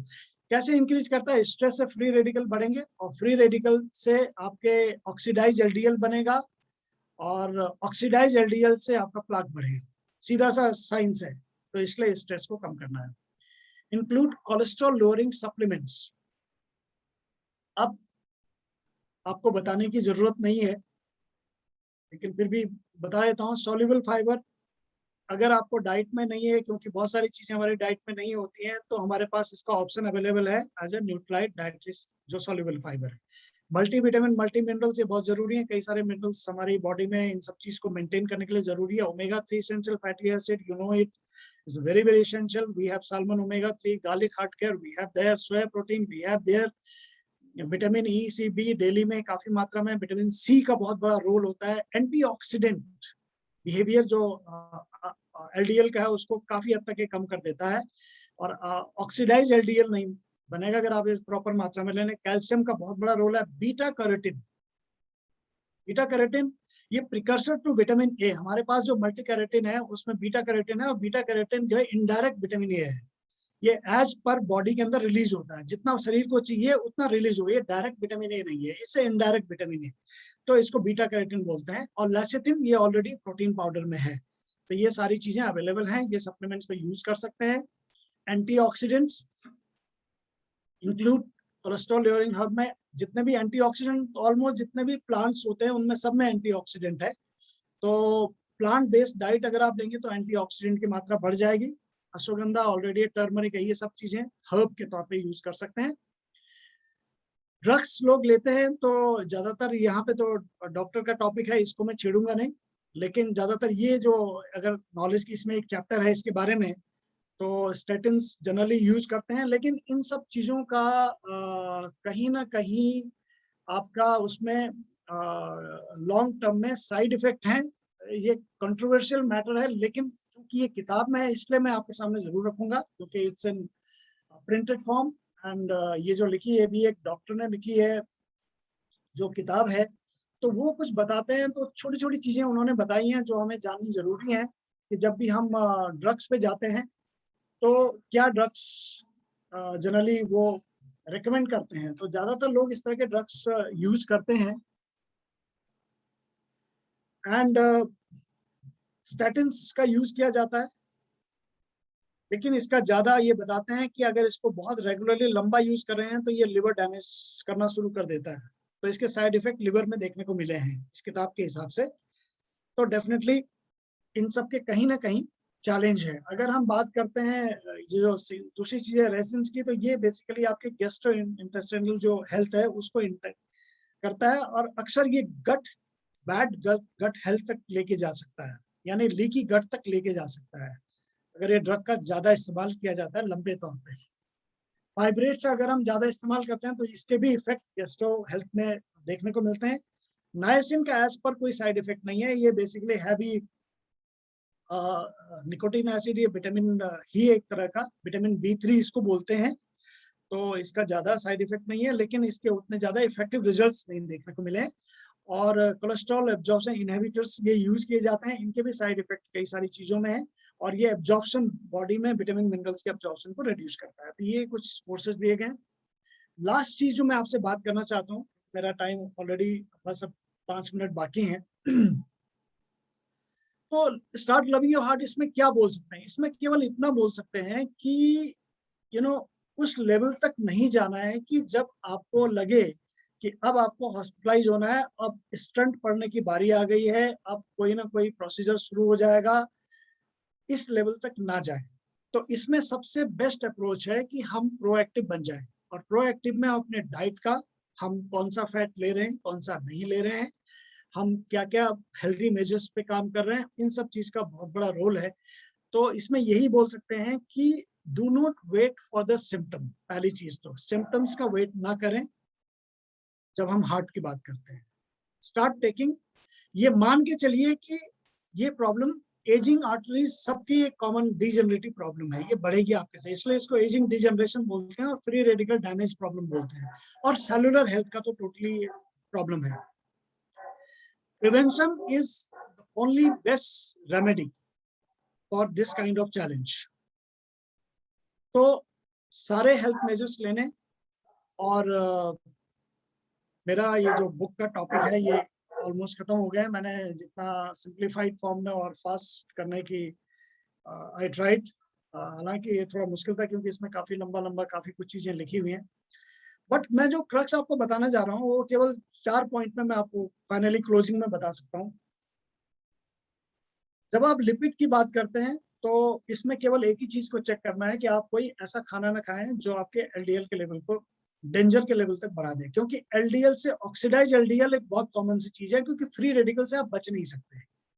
Stress होता ही होता है, आप खाना छौंक के खाते हैं, तल के खाते हैं, वो खाना ही पड़ता है।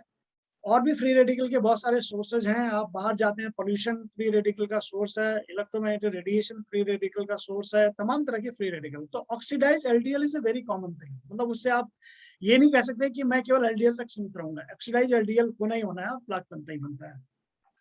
एचडीएल अपने आप नहीं बढ़ेगा, एलडीएल अपने आप बढ़ेगा, एचडीएल अपने आप नहीं बढ़ेगा। एसडीएल को बढ़ाने के लिए कुछ काम करने पड़ेंगे, और उसमें वही है कि आप प्रॉपर जो डाइट है उसमें इसेंशियल फैटी एसिड को यूज करिए, एक्सरसाइज करिए, प्लांट बेस्ड डाइट को चूज करिए, और जिनमें कोलेस्ट्रॉल, ईटिंग कोलेस्ट्रॉल, लिवर तो कोलेस्ट्रॉल बनाते हैं, लेकिन अगर आप ईटेबल कोलेस्ट्रॉल बढ़ाएंगे तो डेंजर लेवल पर पहुंच जाएंगे। तो आप कम से कम ये तो कर सकते हैं कि ईटिंग कोलेस्ट्रॉल को कम कर दीजिए।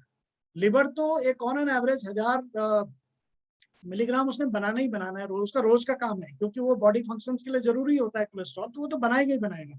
लेकिन अगर हमने हमारे डाइट में ईटिंग कोलेस्ट्रॉल हमने बढ़ा दिया तो वो खतरनाक हो जाएगा, वो हैंडल करने से बाहर हो जाएगा, जिससे आपका रेशियो बिगड़ेगा और प्रॉब्लम में आप जा सकते हैं। तो इसमें डाइट, एक्सरसाइज, थोड़ा सा understanding, choosing what you are eating. जैसे हम बेसिकली हमारे घर में हम अवॉइड करते हैं कि कोई भी पैक्ड फूड ना खाया जाए, जैसे बिस्किट्स हो गए, तमाम बेकरी आइटम जो भी डब्बे में बंद करके आ रहा है या प्लास्टिक के रैपर में आ रहा है, इस तरह के जो भी खाना आता है उसके अंदर ट्रांस फैट होता ही होता है, सैचुरेटेड फैट होता ही होता है। हालांकि फोर्टिफाइड फूड आज की डेट में बहुत आ रहे हैं, लेकिन फोर्टिफाइड फूड भी बनाए आर्टिफिशियली, फूड के अंदर कुछ चीजों को लोड, जैसे बीटा ग्लूकन को लोड किया जाता है, स्टेरॉल्स को लोड किया जाता है, स्टेनॉल्स को लोड किया जाता है। कई कई उसमें जो है mono unsaturated fatty acid load किए जाते हैं, poly unsaturated fatty acid load किए, लेकिन ये लोडिंग प्रोसेस है, ये भी नेचुरल नहीं है, ये भी प्रॉब्लम है और उसका कहीं ना कहीं इफेक्ट आता है। तो यही इस बुक का जो बेसिक ट्रक है वो ये है। और चूंकि ये एक पेंडेमिक, ये भी एक एपिडेमिक प्रॉब्लम है, heart problems are very common, और हम इससे बच सकते हैं। थोड़े से अवेयरनेस की जरूरत है, थोड़ी सी जानकारी की जरूरत है, और that's what I just want to share with this book. So thank you so much. I am on time. मेरी बात खत्म हो गई। Thank you so much. Thank you so much sir, शानदार, बहुत ही जबरदस्त तरीके से आपने हम सब लोगों को इस बुक के बारे में शेयर किया। तो सबसे पहले आगे बढ़ने से पहले मैं चाहता हूं कि हम सब लोग सर के लिए एक बहुत ही जबरदस्त क्लैपिंग करेंगे। उन्होंने इतनी बढ़िया इंफॉर्मेशन हमारे साथ शेयर की। Thank you so और much. Thank you sir. और मुझे पूरा विश्वास है कि बहुत सारी चीजें जो हैं वो बहुत लोगों को आज अवेयर हुई होंगी, अवेयरनेस मिली होंगी। हमें बहुत सारी चीजें, हमें सिर्फ हमने नाम सुना हुआ है, हमने उसके बारे में ना हम सोचते हैं ना ध्यान देते हैं। तो आई एम श्योर ये सेशन जो है ना केवल ये उन लोगों को हेल्प करेगा जिन्होंने आज इसको अटेंड किया, लेकिन उनके माध्यम से ये बातें शायद और बहुत सारे लोगों तक पहुंचेंगी और उनकी मदद होगी। तो thank you so much sir, हम सब की तरफ से एक बार फिर से आपका धन्यवाद। हम लोग फ्रेंड्स, हम अराउंड 3 to 4 क्वेश्चंस ले सकते हैं। तो आप में से अगर किसी का भी कोई सवाल है तो आप प्लीज अपना हैंड रेस कीजिएगा, और उसके माध्यम से हम फिर आपको स्क्रीन पे ला पाएंगे, आप अपना सवाल पूछ सकते हैं। So we will like to take around 3 to 4 questions. तो ऑल राइट, तो तीन तीन लोग ऑलरेडी आ चुके हैं, चार भी आ गए। It's a privilege to have a question from Dr. Saini. जी जी उनका बहुत thoughtful question होता है। I think this will help a lot of people. So yes, you can go ahead. जी सैनी सर, आप जी सर, पूछ सकते। Thank you sir, thank you sir. First of all, a big thank for the wonderful session. Thank you so much. मैं तो इसका एक हफ्ते से वेट कर रहा था, क्योंकि कुछ टाइम पहले मेरा भी ये लेवल्स बढ़े हुए थे, तो बीच में मैनेज कर लिया था। अब दोबारा मैं देखता हूँ कि सिचुएशन क्या है। I will go by the parameters which you had discussed. Sir, मेरा जो क्वेश्चन है वो छोटा सा ही है कि जैसा आपने बताया शुरू में कि जो हमारा सेल्स हैं वो कोलेस्ट्रॉल और प्रोटीन से बने हुए हैं। Yeah. Outer line is protein. Yeah. Yes. Yes. So I would like to know that what should be the ideal intake of protein, like if we are using our own Nutrilite protein powder, all protein powder. So what should be the quantity? Okay. अगर ये उसके बाहर ही जमना है, इसको उसकी lining बनानी है protein ने, तो एक तो नेचुरल हम खाने से ले रहे हैं, दूसरा हम उसको सप्लीमेंट भी कर रहे हैं 2 स्कूप या 3 स्कूप पर डे के हिसाब से। आटे में भी गूंद लेते हैं हम लोग तो घर में। तो उसकी आइडियल जो वो है क्वांटिटी वो कितनी होनी चाहिए ताकि वो वहां पे हमें ज्यादा नेगेटिवली इम्पैक्ट ना करे? Yeah, that's a very good question, sir. Very good question. See, मैं 3 पॉइंट में इसको फटाफट बताऊंगा। प्रोटीन का रोल आपने देख लिया कि प्रोटीन का रोल हर चीज में है। तो लिपोप्रोटीन बनाने में प्रोटीन का बहुत बड़ा रोल है। और जैसे डॉक्टर साहब ने बताया कि जो LDL है इसमें प्रोटीन की मात्रा कम होती है, फैट की मात्रा ज्यादा होती है, और SDL में प्रोटीन की मात्रा ज्यादा होती है और फैट की मात्रा कम होती है। तो ये लिपोप्रोटीन्स हो गए और ये जरूरी होते हैं। आइडियली जो बॉडी साइंस है इसके हिसाब से ये बोला जाता है कि अगर आप एक एडल्ट हैं तो अगर आपका वजन 70 किलोग्राम है तो आपको 70 ग्राम प्रोटीन का एक ऑप्टिमल लेवल मेंटेन करना चाहिए, एंड दैट इंक्लूड्स एवरीथिंग। मतलब वो जो ये आरडीए बनाया गया है, ये उन सारे फैक्टर को कंसीडर करने के बाद बनाया गया है कि कितना लिपोप्रोटीन में यूज होगा, कितना सेल में यूज होगा, कितना बोन मैट्रिक्स के लिए यूज होगा, टिश्यूज के लिए यूज होगा, वो सब मिला करके 70 ग्राम के आसपास एक ऑप्टिमल चाहिए एक 70 केजी के आदमी को।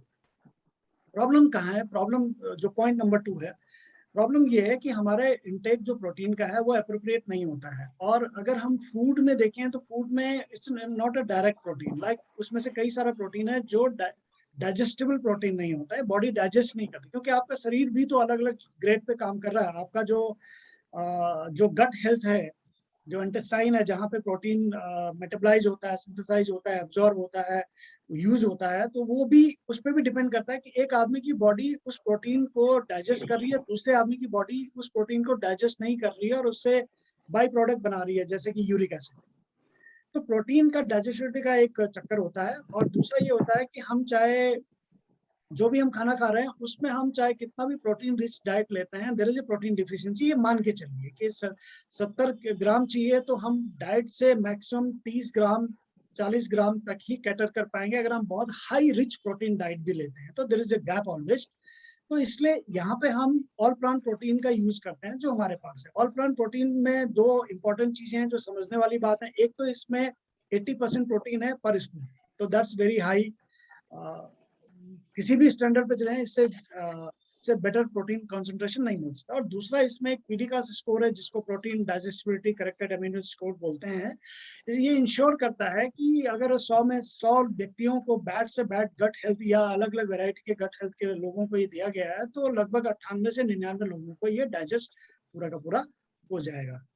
तो हमको मेंटेन ये करना है, एक कॉमन सेंस के बेसिस पे ही चलते हैं। जैसे अगर मैं अपना एग्जांपल दूं, क्योंकि मैं अपने बारे में ज्यादा बता सकता हूँ, तो आई इंश्योर कि मैं कम से कम 1.5 स्कूप प्रोटीन जरूर ले लूँ, जिसमें कि मतलब 20 ग्राम 22 ग्राम, इससे ज्यादा, क्योंकि मैं और भी चीजें लेता रहता हूँ तो इसलिए प्रोटीन का मैं ये मान के चलता हूँ कि इतना चलेगा। And that is a very good. 100% protein पूरा करना तो इम्पॉसिबल टास्क है कि 70 के 70 किसको मिल जाए, लेकिन अगर वो 60 भी मेंटेन कर पा रहा है तो he will have a very good health, vibrant energetic health उसकी होगी। अगर वो 60 ग्राम भी मेंटेन कर पा रहा है, उसको एजिंग उतनी फास्ट नहीं होगी, ना तो उसकी आर्टरीज एजिंग करेंगी ज्यादा तेजी से, ना बोन डिजनरेट करेंगे, ना सेलुलर डिजनरेशन होगा। तो प्रोटीन का रोल बहुत जरूरी है। तो इसको आप बैलेंस एक बना सकते हैं अपने डाइट के हिसाब से, कि अगर आपके डाइट में और चीजें भी ऐड कर रहे हैं तो वी कैन यूज। बट बस केवल इतना ही है कि हमारा जो ये प्रोटीन सप्लीमेंट है, इट्स अ डायरेक्ट प्रोटीन। इसमें ये 2 चीज श्योर है कि अच्छा कंसंट्रेशन और डाइजेस्टेबल प्रोटीन आपके पास अवेलेबल है, तो आपको वरी करने की जरूरत नहीं है। This is what I am. Sir इसका एक I just take another minute. इसका एक कारण और भी था पूछने का, क्योंकि पिछली सेकंड वेव में मेरे पिताजी भी कोविड की चपेट में आ गए थे। He is 82 now. By God's grace, he had come out of the COVID. तो उनको वो मेड्रोल पे आ गए थे, मतलब लंग्स में उनका इन्फेक्शन आ गया था, but he could get out of that by God's grace. उनको फिर उनको डॉक्टर ने एग्स के लिए कहा तो उन्होंने एग्स के लिए मना कर दिया कि मैं एग्स नहीं खाऊंगी, वो वेजिटेरियन है। फिर मैंने उनको अपना वाला ऑल प्लांट प्रोटीन कहा कि आप ये लीजिए। तो seeing his age 82 now and he is taking 2 scoops per day. Will that be okay for him? Perfectly all right, no issue. हाँ, क्योंकि डाइजेस्टिव एलिमेंट इसमें बहुत ज्यादा है, ये करीब 98% डाइजेस्टिव है। और उनको देखते हुए तो वो 2 स्कूप ले रहे हैं, एक सुबह एक शाम। That's all. Perfectly all right, perfectly all right। और मैं आपने जब क्वेश्चन किया है तो मैं अपना एक पर्सनल एक्सपीरियंस आपको दे सकता हूँ सबको। It's always better if you make a mix of both, excess whey and all plant। दोनों का अगर मिक्स बना के कर रहे हैं तो ये वंडर्स की तरह काम करते हैं, क्योंकि उसमें प्रोबायोटिक भी हैं। जो आपका एक्सेस वे है उसमें प्रोबायोटिक भी हैं, और उसमें एक्चुअली क्या है कि जो ये all plant protein it take longer to digest and excess takes smaller to digest. Casein protein है और वो हाइड्रोलिसिस है, तो वो जल्दी डाइजेस्ट होते हैं और ये थोड़ा लेट डाइजेस्ट होता है। लेकिन अगर इसका कॉम्बिनेशन बना लें, जैसे कि अगर माना 2 स्कूप है, तो अगर इसमें केवल इतना मान लें कि 1.5 स्कूप ये दे दें और आधा स्कूप अगर इसमें एक्सेस वे मिला दें, तो ये कॉम्बिनेशन बहुत अमेजिंगली काम करेगा। It works very good. So that's my input about it. It's my personal experience. That could be for us also if we want to take. Everyone, whoever listening, everyone. It's always gives a good side because that excess contains many more other things. उसके अंदर anti inflammatory behaviour भी है, वहाँ पे बहुत सारी चीजें हैं। और ये जो नॉर्मल चीजें होती रहती हैं उसके लिए बहुत अच्छा। That's my personal input. Yeah, thank you so much. Thank you, sir. Thank you very much. Thank you so much sir. Soumitro, आप अपने आप को अनम्यूट करके अपना सवाल पूछ सकते हैं। थैंक यू कंडवाल सर, आपने ये सेशन लिया आज और हमें काफी इंफॉर्मेशन मिले। तो मैं जल्दी से अपना सवाल पूछता हूँ। सर, आपने बहुत अच्छी तरीके से कोलेस्ट्रॉल के बारे में बताया, तो अगर हम इसको रिलेट करना चाहें ब्लड प्रेशर, यूरिक एसिड और शुगर, मतलब इसको कहते हैं भाई भाई का प्रॉब्लम, तो थोड़ा सा आपस में कनेक्टेड है सब। They are friends, good friends. जहाँ एक जाता है वहाँ बाकी 2 भी जाते हैं। कोई भी एक दखल कर दे अगर किसी के घर में, तो बाकी 2 अपने आप आएंगे। तो ये सारा जो खेल है ये ट्राइग्लिसराइड का है। सबसे बड़ा कल्प्रिट ट्राइग्लिसराइड है ना, जो कि और ट्राइग्लिसराइड बेसिकली हमारी बॉडी में जहां तहां जमा हो जाता है। मैंने बताया ना, कमर के आसपास अगर पकड़ने में कुछ मिल रहा है, आप अभी भी चेक कर सकते हो। कमर के दाएं साइड में पकड़िए, किसी का पकड़ में आ रहा है ऐसे करके, तो समझ लीजिए कि वो तीनों चीज आ चुकी हैं। तो increasing waist is direct symptom to type 2 diabetes. जिनका भी वेस्ट बढ़ रहा है और वेस्ट टू हिप रेशियो 1 से ज्यादा है, तो हाई ब्लड प्रेशर और triglyceride type 2 diabetes are both invited guest with the cholesterol. तो ये सब जुड़ा हुआ है आपस में। तो लिपिड्स जहां तक बात करते हैं, तो लिपिड प्रोफाइल जब करते हैं, तो उसमें ब्लड प्रेशर बेसिकली क्या है, pressure on the walls of veins and arteries. जब भी आपका खून बहुत गाढ़ा होते चले जाएगा और उसमें प्लग बनना शुरू हो जाएगा, तो आपकी जो जितनी भी नसें हैं, जितनी भी आपकी आर्टरीज हैं, उन पे प्रेशर बढ़ना शुरू होगा। आर्टरीज अंदर से फटने लगती हैं। अगर हम इसको नॉर्मल लैंग्वेज में बोलें, जिसको हम कह रहे थे कि लाइनिंग लूज हो जाती है, तो बेसिकली वो स्ट्रेच हो गई, फटनी शुरू हो गई, और उसके अंदर जो माइक्रोफेज होता है वो बाहर आके झांकना शुरू हो जाता है, और वो अंदर से खाता रहता है, बाहर के फोड़े की तरह निकल आते हैं। और फिर बाद में वो जो है फोम सेल बन जाते हैं, हार्ड बन जाते हैं। फोम सेल मतलब कि very hard layer of that, जिसको कि रिमूव करना बहुत मुश्किल होता है। और फिर उसको क्या करना होता है, उसको या तो हटाना पड़ता है या वहाँ पे स्टंटिंग करनी पड़ती है उसको खोलने के लिए, इतना कुछ कठोर हो जाता है। तो ब्लड प्रेशर और टाइप 2 डायबिटीज आर कनेक्टेड। अगर ट्राइग्लिसराइड को कंट्रोल कर दिया जाए, एलडीएल को, सैचुरेटेड फैट को हम कम कर दें, ट्रांस फैट को कम कर दें, तो आप तीनों से निजात पा सकते हो। और तीनों कॉमन चीज है, एक ये अलग अलग चीजें नहीं है, ये बेसिक जड़ इनका ही है, तो वहीं से ये कंट्रोल होती है। Thank you so much sir. Thank you sir, thank you so much. Pramod Pandey ji, आप अपने आप को अनम्यूट करके आप अपना सवाल पूछ सकते हैं प्लीज। ओके सर, नमस्कार। ये जो आपने सेशन दिया सर, काफी इम्पोर्टेंट सेशन था और बहुत ज्यादा नॉलेज मिली सर। एक्चुअली जब मैं लोगों को हेल्थ के बारे में बताता हूँ, बेसिकली न्यूट्रीडाइट के लिए, तो वहाँ पर 2 क्वेश्चन मेरे सामने आते हैं। एक तो ट्राइग्लिसराइड, जिसके बारे में आपने बता दिया, और एक आता है सर ग्लूटीन। तो सर थोड़ा सा मैं ग्लूटीन के बारे में जानना चाहता हूँ कि ये आखिर कैसे हमारे लिए हार्मफुल है, और ये कहाँ। ग्लूटेन एलर्जी बहुत कॉमन है। ये हर 3 में से 1 आदमी को है इंडिया में, तो इंडियन जीन में है। और ये बेसिकली कंपोनेंट होता है जो फूड जो बॉडी सिंथेसाइज कर देती है, स्पेशली जब आप गेहूं आटा जो लेते हैं, उसका मेन कंपोनेंट उसमें माना जाता है। तो ये एलर्जिक होता है, ये सबको एलर्जी होती है। जैसे ऑलमोस्ट ज्यादातर लोग किसी का इन्फ्लेमेशन इतना हाई हो जाता है कि उसके लिए उसको टॉलरेट करना मुश्किल हो जाता है। जैसे दूध से भी कई लोगों को एलर्जी होती है, लैक्टोज इंटॉलरेंस होता है कई लोगों को, तो इसी तरह से ग्लूटेन भी है। तो ये बहुत ज्यादा है तब इसको सेफ्टी मेजर्स लेते हैं, अदरवाइज ये सबके अंदर कुछ ना कुछ होता है। और इसको ठीक करने का तरीका ये है कि बैलेंस बनाना। बैलेंस बनाने का मतलब ये है ट्राइग्लिसराइड, ये सब लिंक्ड होते हैं एक्चुअली ना। तो triglyceride is basically that is it's a fat like something जो आपकी बॉडी में जमा होता रहता है। ये लिवर से जो एलडीएल ट्रांसपोर्ट करता है, वीएलडीएल जो ट्रांसपोर्ट करता है, वो भी ट्राइग्लिसराइड डिपॉजिट कर देता है जगह। जो आप खाना खाते हैं, ट्रांसफर खाते हैं, वो भी जगह जगह आपकी बॉडी में जो फैट कंटेंट है वो ट्राइग्लिसराइड है। कोलेस्ट्रॉल और इसमें यही फर्क है, कोलेस्ट्रॉल के अंदर फैटी एसिड नहीं होते हैं, और कोलेस्ट्रॉल जो है वो बहुत लिमिटेड सोर्स से आता है, और लिवर उसको जो है बनाता है।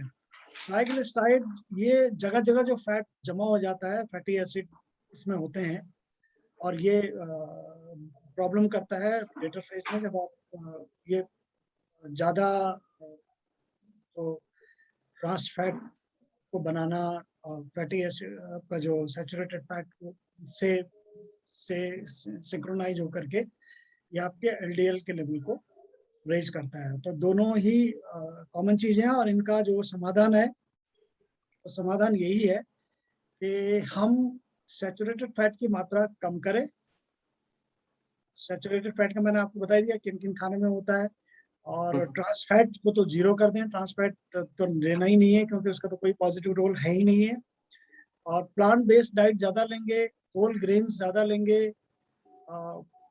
जो पैकेट फूड, बेकरी फूड्स जितने भी होते हैं उनको कम कर देंगे, तो ये धीरे धीरे करके अपना रिड्यूस होना शुरू हो जाता है। और बॉडी की जो रिएक्ट करने की जो टेंडेंसी होती है वो भी कम होती है। जो लोग ये करते हैं तो रिएक्ट करने की टेंडेंसी कम हो जाती है। और ग्लूटेन जो है ये एलर्जी जिनकी ज्यादा होती है तो उनको वो सब फिर अवॉइड ही करना होता है। इसका फिर कोई इलाज है नहीं है एज सच। उनको फिर वो चीजें छोड़नी पड़ती हैं जिनसे वो एलर्जी आती है। अदरवाइज ये मैनेजेबल है, वो सभी को होता है, मुझे भी है, ऐसा कुछ नहीं है। ग्लूटेन एलर्जी मुझे ऑलमोस्ट 3 में से हर एक आदमी, किसी का नोटिसेबल है किसी का नहीं है। तो किसी को इतनी प्रॉब्लम नहीं कर रहा है, थोड़ा बहुत प्रॉब्लम करेगा, ब्लोटिंग होगी, इचिंग होगी, कई बार रैशेज आएंगे, कई बार किसी को अलग अलग तरह के सिम्टम आते हैं इसके तो एक्चुअली में ग्लूटेन एलर्जी के। लेकिन जिनको ज्यादा होता है तो उनको टॉलरेट करना बहुत मुश्किल होता है, उनको बहुत ज्यादा होगा फिर उनको अवॉइड करना पड़ता है। Okay, thank you sir. Thank you sir, thank you for that insight. Joshi ji, आप अगर सुन पा रहे हैं, आप अपने आप को अनम्यूट करके आप अपना वीडियो भी ऑन कर लीजिए प्लीज। हाँ सर, नमस्कार। मैं हल्द्वानी से रेणु। अच्छा रेणु जी, जी बोलिए पूछिए। सर, मेरा अपने हस्बैंड के लिए एक सवाल था। वो बीच में उनके चेस्ट में थोड़ा भारीपन जैसा लग रहा है, कह रहे थे डॉक्टरों को दिखाए तो डॉक्टर ने ब्लड टेस्ट करने को कहा। बिल्कुल तो जरूरी है। ब्लड टेस्ट रिपोर्ट तो नॉर्मल थी, उसमें TLC 3800 आया, और जबकि TLC 400 से मतलब 4000 से 11,000 होना चाहिए। तो सर आपको क्या क्या सप्लीमेंट लेना चाहिए इसके लिए? इसके लिए पहले तो उनको डॉक्टर को कंसल्ट करना चाहिए।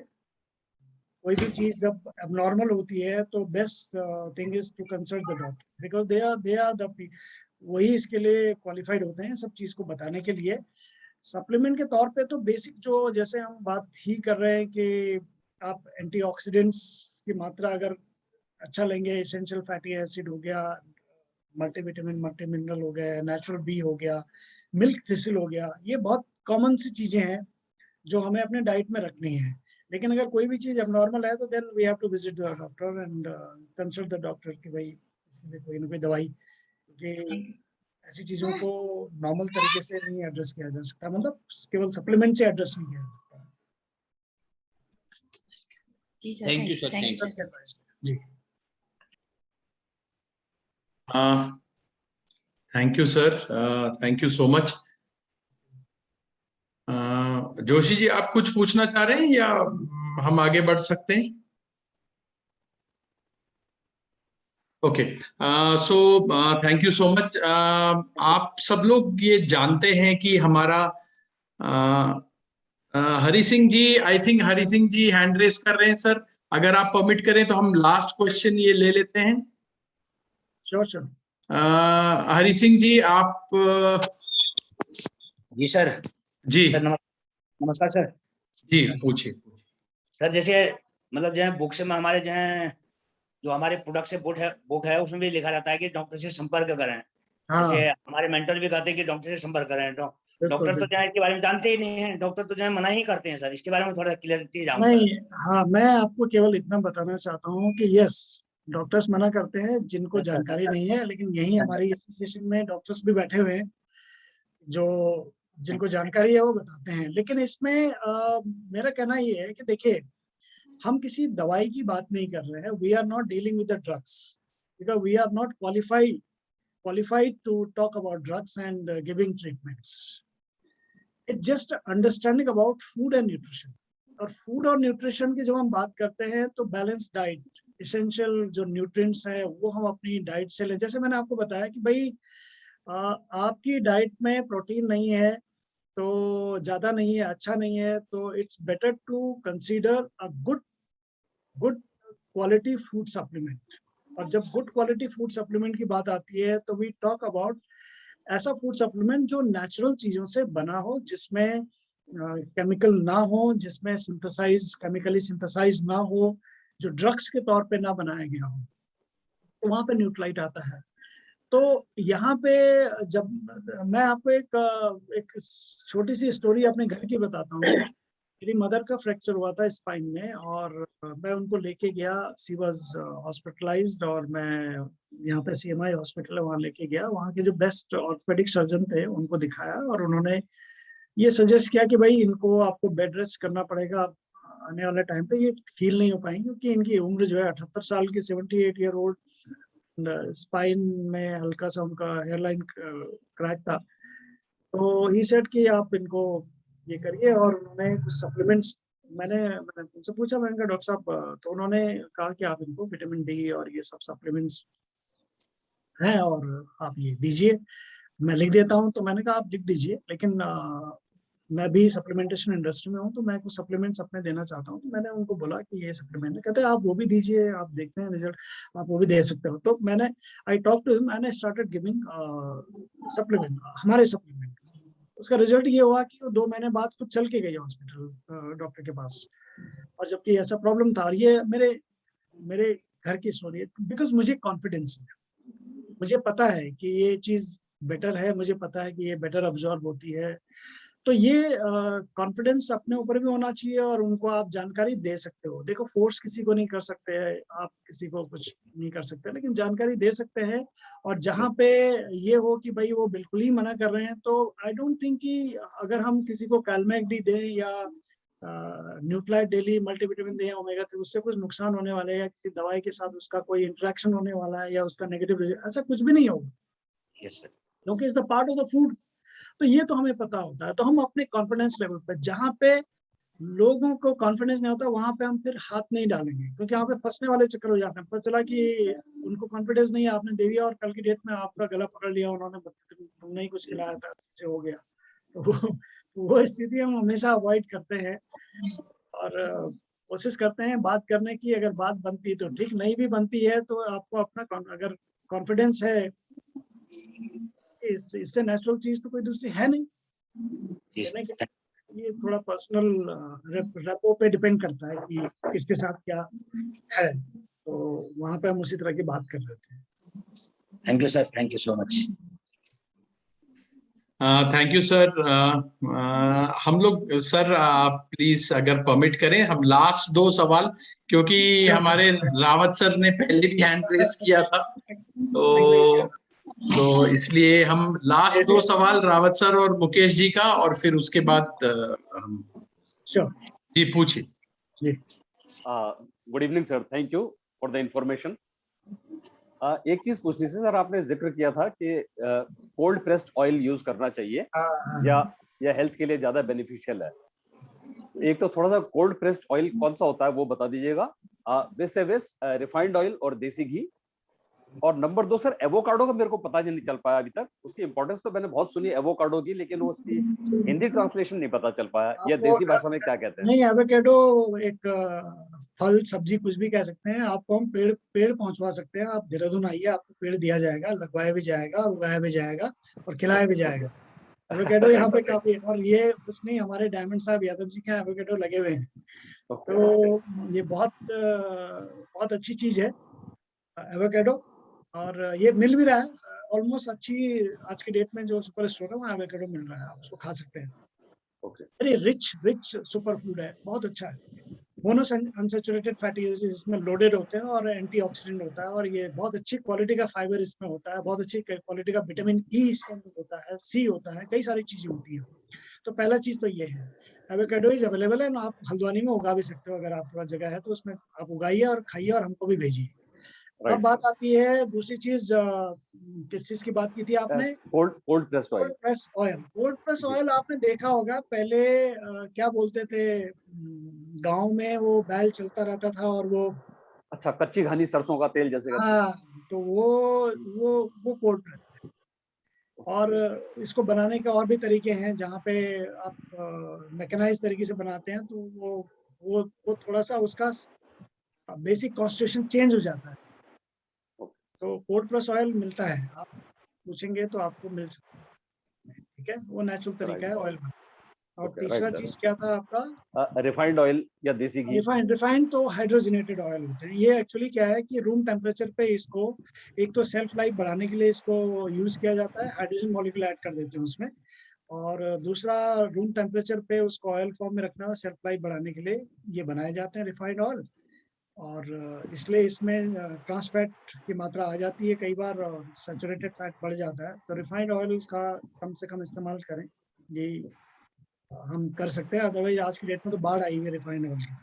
हाँ बिल्कुल। और एक देसी घी कहाँ तक सही है सर? देसी घी हम यूज करते हैं। That is the best. Desi ghee is the best. Right sir, thank you very much. Cholesterol होता ही नहीं है, बेस्ट है। राइट। उतनी मात्रा में नहीं होता, एसडीएल के लिए अच्छा होता है। Thank you sir, thank you so much, thank you Rawat ji. Mukesh Sharma ji, आप प्लीज अपने आप को अनम्यूट करके अपना सवाल पूछ सकते हैं। आप spotlight. Sir good evening sir. Good evening Mukesh. Sir मैं मुकेश शर्मा उदयपुर राजस्थान से हूं, और आपके इस मतलब जानकारी से बहुत प्रभावित हुआ सर। और अभी मैं 3% पे 7 दिन में 3% मैंने ये गोल अचीव किया है सर।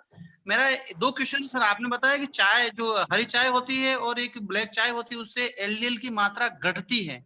हाँ, तो उससे क्या चाय पीनी चाहिए? मैंने तो चाय छोड़ दी थी सर एक्चुअल में। नहीं, ब्लैक टी अगर छोड़ दी, आपको पसंद नहीं है तो फिर ऐड करने की जरूरत नहीं है। उसके एलडीएल घटाने के लिए और भी बहुत बेहतरीन सोर्सेज हैं। लेकिन जो लोग पीते हैं तो हम उनको ये बोलते हैं कि आप ग्रीन टी अगर ले सके, क्योंकि उसमें केवल एलडीएल ही घटाएगा नहीं, उसके अंदर एंटीऑक्सीडेंट भी होते हैं। It contains lot of antioxidant, और एलडीएल को स्वाभाविक तौर पे वो कम भी करती है और स्टिमुलेट भी करती है, एनर्जी का भी अच्छा सोर्स है। तो ग्रीन टी और ब्लैक टी जनरली हम ये बोलते हैं कि आप लेना चाहिए। अगर आपको पसंद नहीं है तो उसमें ऐसा नहीं है कि आप उसको दोबारा शुरू कर दे।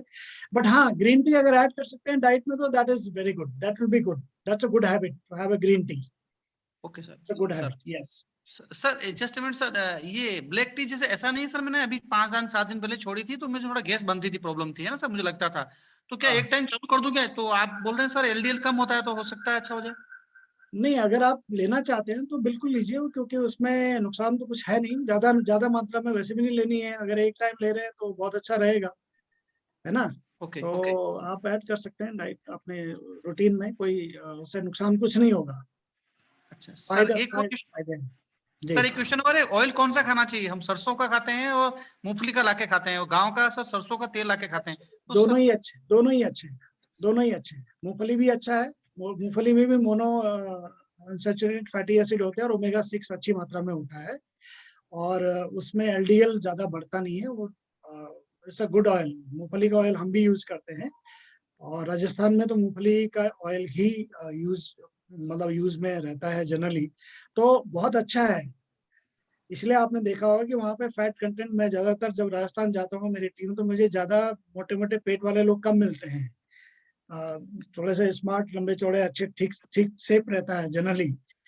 ये रीजन हो सकता है कि वो सही अच्छा ऑयल यूज करते हैं, रिफाइंड कम यूज करते हैं। कोल्ड प्रेस अगर आप मूंगफली ऑयल यूज कर रहे हैं सरसों, बहुत अच्छा है। दोनों ही ऑयल बहुत अच्छे हैं मेरे हिसाब से। सर सर्दी में सरसों का करते हैं जनरली में हम सर। हाँ नहीं, अच्छा है, बहुत अच्छा है, आप उसको यूज करते हैं सर। वो गांव का देशी घी, और सर गांव का देशी घी खाते हैं सर, तो ठीक है, फैट नहीं बढ़ाएगा? बढ़िया है। नहीं नहीं नहीं, देसी ghee is good, desi ghee in all terms is good. Okay, thank you sir, बहुत लॉट ऑफ थैंक्स। जी जी sir, thank you sir. Thank you so much sir, आपने बहुत पेशेंटली हमारे सभी के सवालों का जवाब दिया। हेमचंद जी माफी चाहते हैं, आप प्लीज ऑफलाइन अपना क्वेश्चन ले लीजिए, क्योंकि अब समय काफी हो गया है, लगभग 1.5 घंटे से हमारा सेशन चल रहा है। तो आप सब लोग जानते हैं दोस्तों कि ये जो कुछ भी हमारे सेशंस होते हैं, ये हमारे मेंटर्स और डायमंड लीडर्स की ब्लेसिंग्स के साथ होता है। तो मैं यहाँ पर हम सबके mentor diamond leader Yadav sir को जरूर इनवाइट करना चाहूंगा। हम थोड़ा सा सर से सुनेंगे आज के इस सेशन के बारे में, थोड़े से सर के इनसाइट्स लेंगे। Sir Yadav sir please. Thank you so much Anand ji. बड़ा जबरदस्त सेशन रहा और बड़े सारे मिथ जो एलडीएल, एसडीएल और ट्राइग्लिसराइड को लेकर के थे, ये सारे दूर हुए। बहुत सारे फ्रूट्स के बारे में भी चीजें एकदम से क्लियर हुई, और ये ऐसी चीज है जो हमारे समझ से इस समय इंडिया हार्ट डिजीजेज में नंबर 1 पे होने जा रहा है। और यह इसको अगर हम ध्यान में रखते हैं तो बहुत फायदा होगा। हमें तो पहले भी आश्चर्य होता है कि ये इंजीनियर है या डॉक्टर हैं, तो इंजीनियर इतनी जबरदस्त नॉलेज और इतने आसानी से चीजों को बता देते हैं, और इससे हमारा तो फायदा होता है, जिसे अभी आनंद जी कह रहे हैं, और लेकिन हम दूसरों को बता करके भी उनका भी बड़ा फायदा कर सकते हैं। सो thank you so very much अपने मेंटर्स के लिए। बहुत बहुत धन्यवाद, बहुत बहुत बधाइयाँ इतना जबरदस्त नॉलेज देने के लिए। और हम लोग को बहुत सारी पूरे ग्रुप को बहुत सारी इंफॉर्मेशन मिलती है, जिससे हम खुद लाभान्वित होते हैं और पूरे ग्रुप को देते हैं। तो वी आर लकी कि और ब्लेस्ड हैं कि ऐसे मेंटर हमारे साथ हैं, और हमेशा भगवान से प्रे करते हैं कि इसी तरह से हम लोगों को टीच करते रहें और बता रहे। Thank you so much. Thank you so much sir, thank you so much, thank you everyone. और अगले बुक क्लब की रिक्वेस्ट पहले से ही आई हुई है, संत जी रेडी हैं, तो मैं आनंद जी से रिक्वेस्ट करूंगा कि नेक्स्ट सैटरडे बुक क्लब के लिए रिजर्वेशन पहले से ही हो रखा है। Yes sir. जी thank you so much, thank you everyone, and let's be healthy. हमारा गोल यही होना चाहिए कि हम सब लोग हेल्दी बने, और ये प्रयास भी इसी डायरेक्शन में होता है। और ये मेरा कुछ खास इसमें बहुत कुछ नहीं है, बस ये जो चीजें हैं सिंपल सिंपल आप भी पढ़ सकते हैं, आप भी सारी चीजें जान सकते हैं। इट्स वेरी सिंपल, आप किताबें पढ़िए, आपको नॉलेज भी मिलेगा। आप ना खुद अपनी देखभाल करेंगे, अपने परिवार की देखभाल करेंगे, अपने नियर डियर सबके देखभाल करके अपने आप को स्वस्थ रख सकते हैं। बहुत सारे लोगों के पैसे बचा सकते हैं, उनके सेहत को सुधार सकते हैं। और डेफिनेटली हमारे पास न्यूट्रालाइट है, तो ये तो ईश्वर का वरदान है कि ये सारी चीजें जितनी भी हम डिस्कस करते हैं हमारे पास रेडिली अवेलेबल है, बेस्ट टू बेस्ट अवेलेबल है। जो चीजें फूड में नहीं है, सब चीजें देखो, फाइबर की मैं बात कर रहा था, सब कुछ तो उसमें न्यूट्रालाइट फाइबर में अवेलेबल है ऑलरेडी वहां पे। तो इसलिए हम सब लोग मिल करके बहुत जबरदस्त काम कर सकते हैं। We are in part of one of the best industry. So thank you so much. Thank you for listening. Thank you so much. Thank you sir, thank you so much. एक बार दोबारा से हम सब लोग सर के लिए एक जबरदस्त क्लैप कर सकते हैं। हम लोग इस सेशन के एंड में हैं। बहुत बढ़िया इंफॉर्मेशन आज इस बुक क्लब के माध्यम से हम सबको मिला।